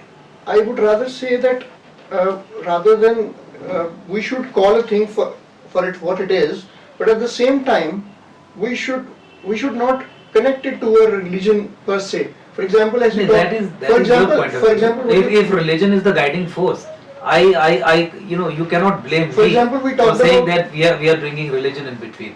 If religion is the guiding force, जो jihadist organizations हैं, अगर वो कहते हैं कि religion is the guiding force, so you should I mean वो क्या करते हैं? It's about interpretation. That's your But opinion. that is what I say, that let's agree to disagree in that Yeah, sense, okay. that if religion is the guiding force, we can't do anything. We are not saying कि भाई ये Can ये we expect a time in India when religion is one aspect? Jean-Paul Sartre, he has been a French existentialist philosopher. He mentioned this term of bad faith. When Jews were being exterminated in Nazi Germany, he used this term of bad faith in terms of communal otherization of the Jews, anti-Semite and Jew. So, and in our community also, Ambedkar ji also mentioned about this idea of annihilation of caste. That caste has to go root and branch. We have to pull up this. It is not going to matter if we paint a old structure. We have to pull it down to its depth. So in that context, are we going to see a time in Jammu Kashmir or in India in the times to come when we will rise above our caste identities, our religious identities, our regional identities, and we vote a person on what he is, his pedigree, what is the pedigree that he brings to the table, his potential, what he brings to the table, rather than whether he's a Sikh, he's a Hindu, he's a Muslim, he's a Christian, or he's a Jat, he's a Dalit, whatever that identity may be. Don't we need to rise above identity politics and we build a society in the times to come? Question is, who is stopping the people to do that? So that is what I'm It is asking. only the exclusivist religions which believe that other religions are bad, other religions are wrong, we are correct. जो सर्व धर्म संभव में विश्वास Let's not नहीं go रखते. in- Otherization, you talked about otherization. Otherization, Who does otherization? Gender, Is it exclusive? Gender otherization also. We take That the now, that's a concept of- different topic now. In the context of religion, No, you I have to was first not- I was number not, one. sir. You have to first identify I was not religions. limiting to religion. You have to first identify religions जो otherization के process में believe करते हैं. Fiddle infidel के process में believe करते हैं. No, I was not going in that believer और direction. काफिर के कॉन्सेप्ट में बिलीव करते हैं, जो ये कहते हैं कि एक्सक्लूसिवली वी आर राइट, जो एक्सक्लूसिविस्ट रिलीजन्स जिन्हें कहा जाता है, आप और गुजरात उनकी की जो बात समस्या करें, अब वो क्या नाम है उनका जो पटीदार एजुकेशन नहीं, देखिए वो that is a different topic. No, 9/11 commission, देखिए ये समझ, 9/11 कमीशन जो कॉन्स्टिट्यूट हुई थी ट्विन टावर्स पे अटैक करने के बाद, 9/11 कमीशन जो यूनाइटेड स्टेट्स ने जो ना उनका सबसे पहला सवाल ये था कि व्हाई डू दे हेट अस. उनको इस सवाल का पता ही नहीं था कि एक व्यक्ति एक सोच इतनी नफरत कर सकती है कि वो अपने आप को भी खत्म कर दे. There has to be a lot of context behind that. Absolutely. We don't go, They didn't know why do they hate us. Sankhyas say there's no smoke without fire. I mean, there has to be something. So when I mean, let's talk about the when caste. when caste that's the approach, when Let's that's talk the about the approach, caste then we are identities. justifiable in reacting in a manner जिस तरीके से भी हम करना चाहते हैं. Hindu genocide Jammu Kashmir में हुआ है. How do we respond? What is How do we what respond? do you talk about the Dalit otherization? Why do we have to project a Where Dalit? is Dalit otherization, by the way? Don't You you have the see- constitutional protections granted. There are- What you can do are as a there- society? are there- Now, are you asking this question to me as a politician? That's number one. Or somebody. As a student. So we have constitutional protections introduced, and you have otherization of all communities happening in the country. It's now about poverty and non-poverty. It's about rich and poor. Somebody who's rich, he's never otherized in the society. You should For understand and example, realize this. when a political party fields candidates in a particular relief, Jammu and Kashmir for that matter, they would see this community, for example, even in so-called affluent caste in Hindu society or Sikh society, take Punjab for example, so they would feel that which candidate is going, for example, Jat area in Punjab. I think we should rise above all these That is what I was identities in trying that to say. sense. Yeah, that is what But I was that trying does not mean that we should forget कि भाई और समस्याएं क्या हैं. नहीं, बिल्कुल। एक अच्छा व्यक्ति आपने ढूंढना है, लेकिन अगर एक अच्छा व्यक्ति अपनी फेथ के कारण उसका व्यक्तित्व शेप हुआ है, तो आपको उसकी फेथ को भी तो ध्यान में रखना है ना, उसे वोट देने से पहले, कि नहीं रखना है. आपका जो धर्म है, आपका जो रिलीजन है, वो आपके व्यक्तित्व को भी तो शेप करता है. I तो उसकी think- जानकारी होना और आपके व्यक्तित्व से उसको जोड़ के देखना Very religion or and not- rationally. Isn't religion a personal relationship to God? Shouldn't we keep? When people bring it in public domain, you have to judge people, through those lenses as well. And jihad is Okay, you're politics in getting- action. Jihad is you're politics. going there, yeah. Jihad is politics in action. and everybody who subscribes to the ideology of jihad Arvind should be Kejriwal looked के at from बारे that में point आप of क्या view. सोचते हैं? He is behind bars for As a leader, corruption as a scandal, leader- but that's here it is apparent that probably ED and CBI have been selectively used. आप ED CBI का इस्तेमाल कीजिए, लेकिन फिर भाजपा के नेताओं के खिलाफ भी कीजिए. अच्छा, जब वो आपकी पार्टी ज्वाइन कर लेते हैं तब वो आप ज्वाइन नहीं करते. I do not know about the merits of the case because that is yet to be adjudicated. Right, But so far as High Court and Supreme Court is say कि भाई ये स्टेज नहीं है when he can be bailed out, and I understand. हो सकता है he might not be guilty. कानून ही इस तरीके का सख्त है PMLA का कि केवल आरोप लगाना है और आपको दोषी माना जाएगा. When such is the situation, I That think is the amendment that was made. and that amendment I think is 2018? and that should be challenged. I think that is the PL must have been filed, I guess. the Has a PL been filed? nobody has challenged the constitutional validity after the Supreme Court ruled that the law is constitutional in 2018, etc. PMLA was held to be constitutional. Okay. But the kind of misuse that we are now seeing, destruction of institutions that we are now witnessing, demands an action in some manner. I do not know कि Supreme Court में कितने judges bench का था, a review or new something, an action can be initiated. But legal regime इस तरीके की नहीं होनी चाहिए that the government has the power to arbitrarily act against absolutely its correct. citizens. There has to be a procedure to it. Yeah, and you have to act very, very tough against corruption. Right. You need strong laws. Yes. But you do not need laws जो इस तरीके के हों कि उसका abuse अधिक हो और सदुपयोग कम हो. So you have to have systems in place, safeguards in तो place. गुजर लीडर हैं तालिब हुसैन, उन्होंने कहा है कि ये जो पहाड़ी reservation ST status linguistic basis पे दिया जा रहा है, this is trying to create a mighty cookie kind of conflict in Manipur, like Manipur in Jammu Kashmir. What do you think? नहीं, देखिए ये तो एक कम्युनल माइंडसेट की उपज है और भाजपा ने मुस्लिम अपीसमेंट के चलते ये निर्णय लिया है. अगर आप पहाड़ी कहते हैं तो जो कठुआ क्षेत्र में जो पहाड़ी एरियाज में लोग रह रहे हैं वो पहाड़ी नहीं है. जो उधमपुर के पहाड़ी क्षेत्रों में लोग रह रहे हैं वो पहाड़ी नहीं है. आपने मुस्लिम अपीसमेंट के चलते राजौरी, पुंछ और कश्मीर के कुपवाड़ा वहाँ के एरियाज के लोगों को कहा कि जो टेरिटोरियली ज्योग्राफिकली यहाँ पे रह रहे हैं केवल उन्हीं को मिलेगा. तो what you are trying to do is Muslim appeasement at a higher level, and that is something which should be called out. This will pit the But communities Congress- against each other. Absolutely, it is when you क्योंकि किसी का share लेके आप किसी और जब को दे रहे धर्म हैं. को आधार बना के आप रिजर्वेशंस को इंट्रोड्यूस कर रहे हैं, so this is going to cause disasters. और जम्मू Repercussions. कश्मीर में तो आप देख ही लीजिए कि द रिजर्वेशन जो एडवांस की गई है to the Muslims, the majority community of the state, इसकी परसेंटेज आप देख लीजिए. और इसमें भी आप देख लीजिए राजौरी, पुंछ में नॉन मुस्लिम्स कितने हैं, मुस्लिम्स कितने हैं. ST कैटेगरी में जो गुजर्स और बकरवाल्स हैं उनकी क्या परसेंटेज है ऑफ द टोटल STs जो नोटिफाई हैं, वो take benefit of. So Muslim reservation को कंसोलिडेट करने का काम भाजपा ने किया. And people, I do not know, call it as a secular act or a communal act. This is a communal act, and this is like weakening the nation from within. This is selective, and this is again Pakistan के agenda को आगे बढ़ाने का काम है, जहाँ पे Muslim consolidation is a critical requirement of the jihadi organization. Property tax के बारे में आप क्या सोचते हैं? नहीं, वो तो देखिए जम्मू के लोगों पे अत्याचार तो करते ही हैं. अब स्मार्ट मीटर्स की भी बात कर लीजिए, वहाँ पे बिल्स का जो इशू है उसकी बात कर लीजिए, प्राइवेटाइजेशन के साथ जो करप्शन और जो क्रोनी कैपिटलिज्म है यू से वो, और ये तो फिर विषय है. देखिए आप सैंड माफिया का देखिए, हाँ, सैंड माफिया, उसके लैंड माफिया का Why is देखिए, action शराब not being- माफिया का action not being देखिए. taken? एक्शन कौन लेगा? माफिया में सरकार भी तो शामिल होती है ना, सरकार भी तो एक हिस्सा होती है ना, सरकार के ये लोग जो भी तो आप एक हिस्सा सांबा से होते हैं. लेके यहाँ तक जो रोड है, I used to travel to Chandigarh and come, and I see this has been constructed. In fact, I left Aknoor some 10 years back, and जो हमारा अखनूर का रोड है इसको बनते हुए 10 साल हो गए. Now finally it has been. So what do you think? Why so much delay? Is the government not taking the people of Jammu Kashmir seriously? It has never taken the people of Jammu seriously. It has always taken the people of Kashmir seriously. That's our position, and that is what we have been saying, and that is something we have been fighting against. So ये construction activities देख लीजिए, sand mafia, land mafia. Kashmir में sand mafia वैसे नहीं है जैसे यहाँ पे है. आज हमारे ट्रॉली वाले छोटे छोटे बेचारे जो थोड़ा थोड़ा सामान बेच के कुछ पैसे कमाते थे, आज वो दर बदर है. They have been rendered unemployed. उनकी तो रोजी रोटी छीन ली है. जो 2000 की ट्रॉली थी वो आज 15,000 की है, 10,000 की है. माफियाकरण के कारण हुआ है. और इस माफियाकरण में आपकी पॉलिटिकल क्लास, आपकी ब्यूरोक्रेसी, आपके बिजनेसमैन सब एक दूसरे के साथ हाथ मिला के चलते हैं. और इन्हीं चीज़ों का परिवर्तन लाने के लिए, जनरेशनल चेंज लीडरशिप में हो उसको लाने के लिए we have plunged like the manner in which we have plunged now, we are contesting. Mafia हो या जम्मू विरोधी ताकतें हो, सबकी कमर तोड़ देंगे अगर जनता पूरी साथ लेके हमारे साथ चलेगी तो। अग्निवीर के बारे में आप क्या सोचते हैं?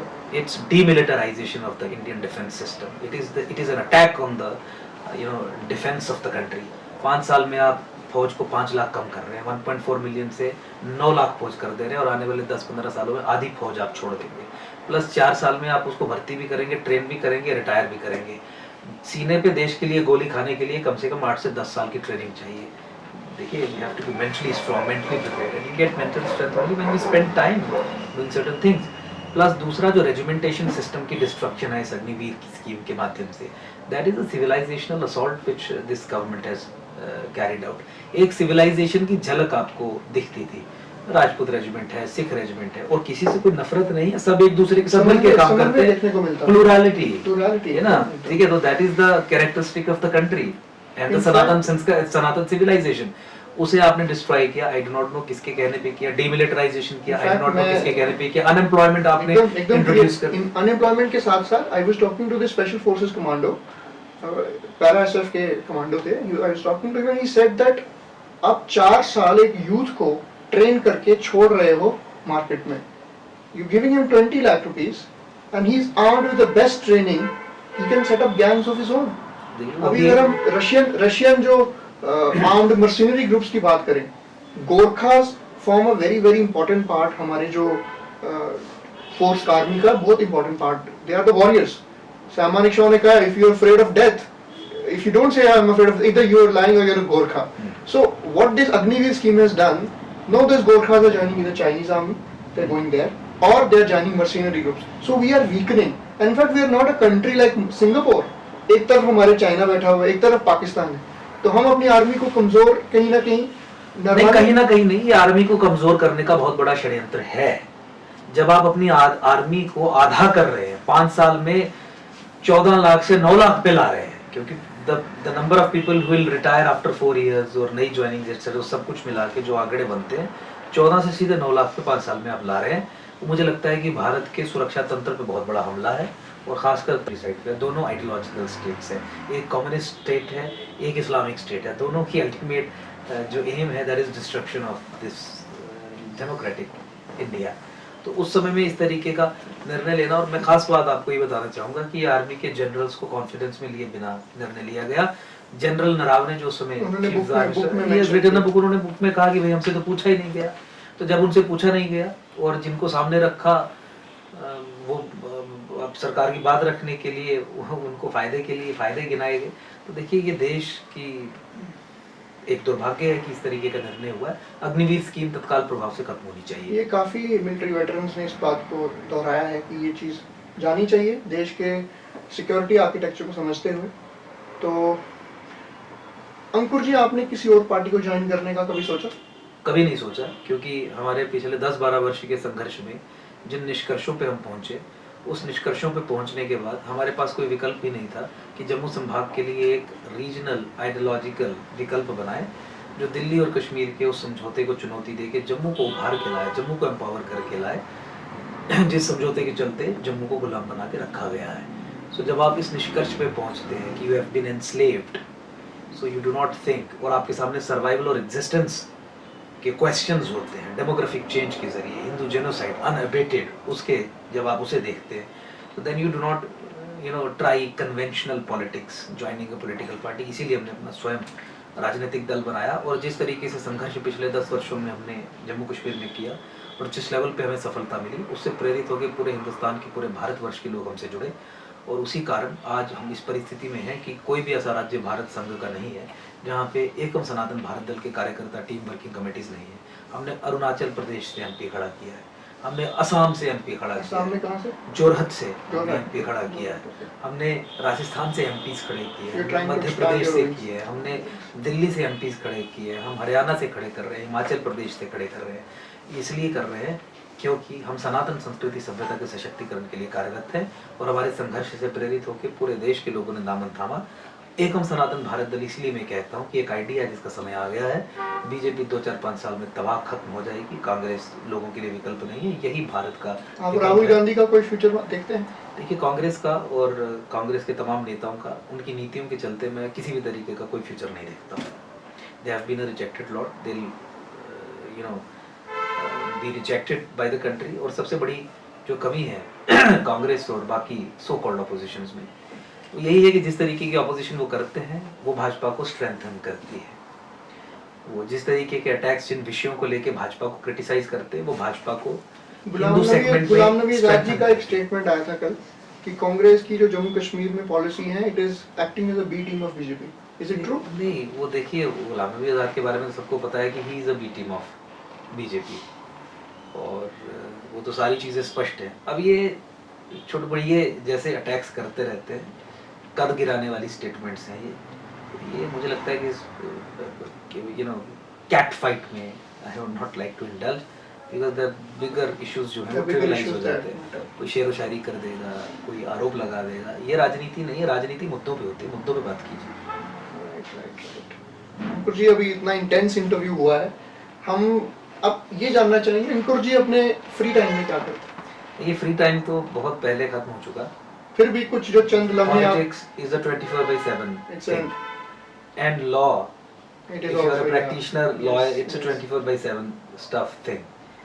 तो देखिए, फ्री टाइम में म्यूजिक, गाने सुनना, ट्रैवलिंग, ये लेकिन बहुत कम समय मिल पाता।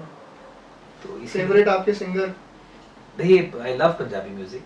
कोई फेवरेट सॉन्ग आपका? देखिए, फेवरेट सॉन्ग्स तो समय समय पे बदलते थोड़ा सा रहते हैं। गुनगुना देंगे? गुनगुनाना तो कुछ मुश्किल हल्का सा है। हमारे श्रोताओं के लिए। अब तो और हिंदी पुराने गाने सुनना, वो सारे अच्छे रहते हैं।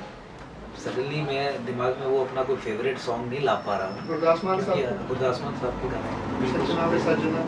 सजना वे सजना, सतिंदर सरताज की आप Yes. बात करिए, हिंदी सिंगर ऑल्सो।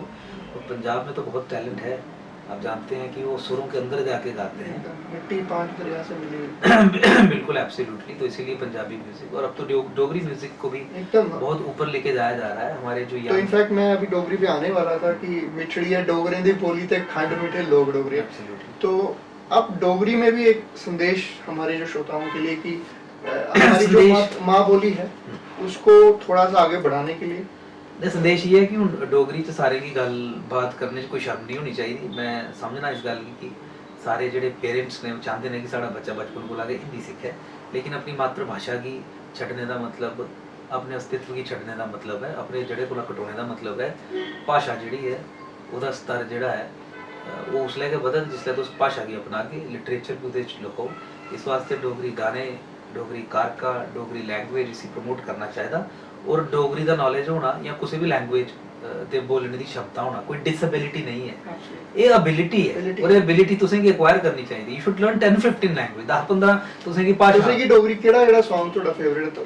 एक तो ये है ना कि खंड खंड मिठे मिठड़ी है, बोली ते चढ़िया होया। हाँ, खंड मिठे लोग डोगरे, भला सपाईया डोगरे, डोगरे ये आ। सारे जेडे हैं हुन जेडे यंग सिंगर्स आए दे ने बड़े अच्छा काम कर रहे थे। बहुत अच्छा काम करा दे ने, डोगरी की बड़ी सेवा करा दे ने। लिटरेचर दे विच भी डोगरी की सेवा होने की बड़ी जरूरत है। बड़े सारे लोग करा दे भी है ना, लेकिन जिस स्तर पर होनी चाहिए वो नहीं होती, क्योंकि ਉਹਦੇ ਚ ਸਰਕਾਰ ਦਾ ਵੀ ਜਿਹੜਾ ਰਵੱਈਆ ਹੈ ਬੜਾ ਗਲਤ ਹੈ। और ਸਾਡਾ ਡੋਗਰੀ ਚੈਨਲ ਤੱਕ ਇਹਨਾਂ ਬੰਦ ਕਰੀ ਉੜੇ ਤੇ ਉਹ ਫਿਰ ਗਲਤ ਚੀਜ਼ਾਂ ਨੇ। और ਦੂਜਾ ਇੱਕ ਹੋਰ ਚੀਜ਼, ਜੰਮੂ, ਅਸੀਂ ਜੰਮੂ ਦੇ ਟੂਰਿਜ਼ਮ ਦੇ ਬਾਰੇ ਗੱਲ ਕਰ ਰਹੇ तो जम्मू के मेजर जो ऑडियंस जम्मू के बाहर से जो आपको सुन रही है, इंडिया के विभिन्न इलाकों से, तो आप उनको एक let it be a tourism kind of promotion for the Jammu district itself और जम्मू प्रोविंस। कौन सी वो 5 जगहें जो आपको बोलेंगे ये जो पॉपुलर जगहें नहीं, जो लोगों ने नहीं देखी है और उनको वहाँ आना चाहिए? देखिए, आपको बसोली चले जाना चाहिए, कठुआ डिस्ट्रिक्ट में। वहाँ पे पुरथू एक जगह है, पुरथू, यस, मिनी गोवा कहते हैं। मिनी गोवा कहते हैं। और वहाँ पे जो हमारा रावी दरिया है और उस पे जो डैम बना है उसके कारण जो झील बनी है, वहाँ पे वाटर स्पोर्ट्स की इतनी पॉसिबिलिटी है, लेकिन उन्होंने तबाह कर दिया। सड़क नहीं है पहुँचने तक अच्छी, वाटर स्पोर्ट्स नहीं है वहाँ पे बनी है proper। आगे सरथल वगैरह। Bani Sarthal amazing place to visit, जहाँ पे जो एक तरीके के रॉ प्लेसेस जिसे आप कहते हैं, जहाँ पे ज़्यादा फुटफॉल नहीं है, रहने की जगह नहीं है, जाके जाओ। अखनूर भी है पास में हमारा, आप आए हो अखनूर से? आपका अखनूर है, अखनूर के मेरा अपना होम टाउन है। होम टाउन है आपका। चिनाब के जो घाट है, ये तो गंगा के घाट किला के अपना बराबर है। अखनूर फोर्ट किला है, है, फोर्ट है, इतनी सारी पांडव और गुफा कितने है। सारे फोर्ट्स हैं, पांडव गुफाएं हैं, कितने सारे फोर्ट्स हैं। आप किश्तवाड़ में चले जाइए, लट्टी भूना वैली है। आप राजौरी पुंछ में चले जाइए, कितनी सारी जगह हैं विजिट करने के लिए। सरथल तो एक अनएक्सप्लोर्ड एरिया है।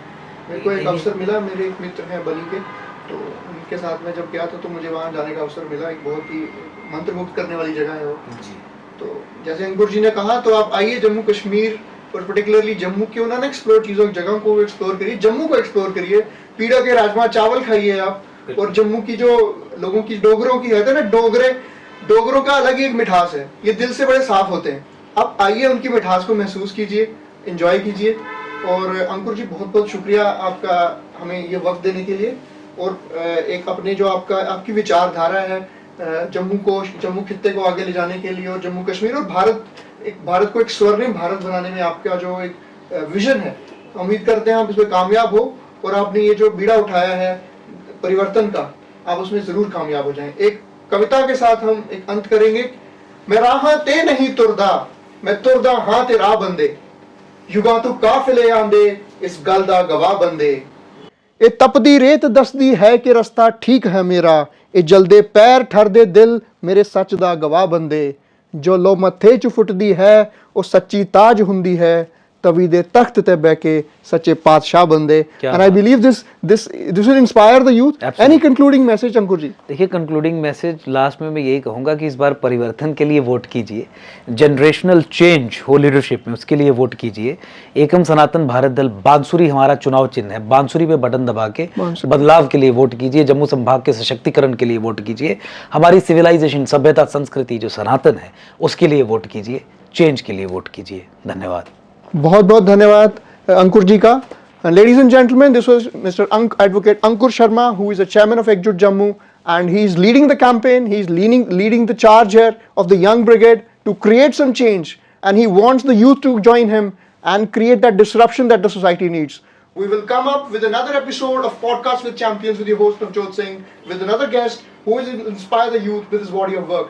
Till then, thank you so much. Jai Hind.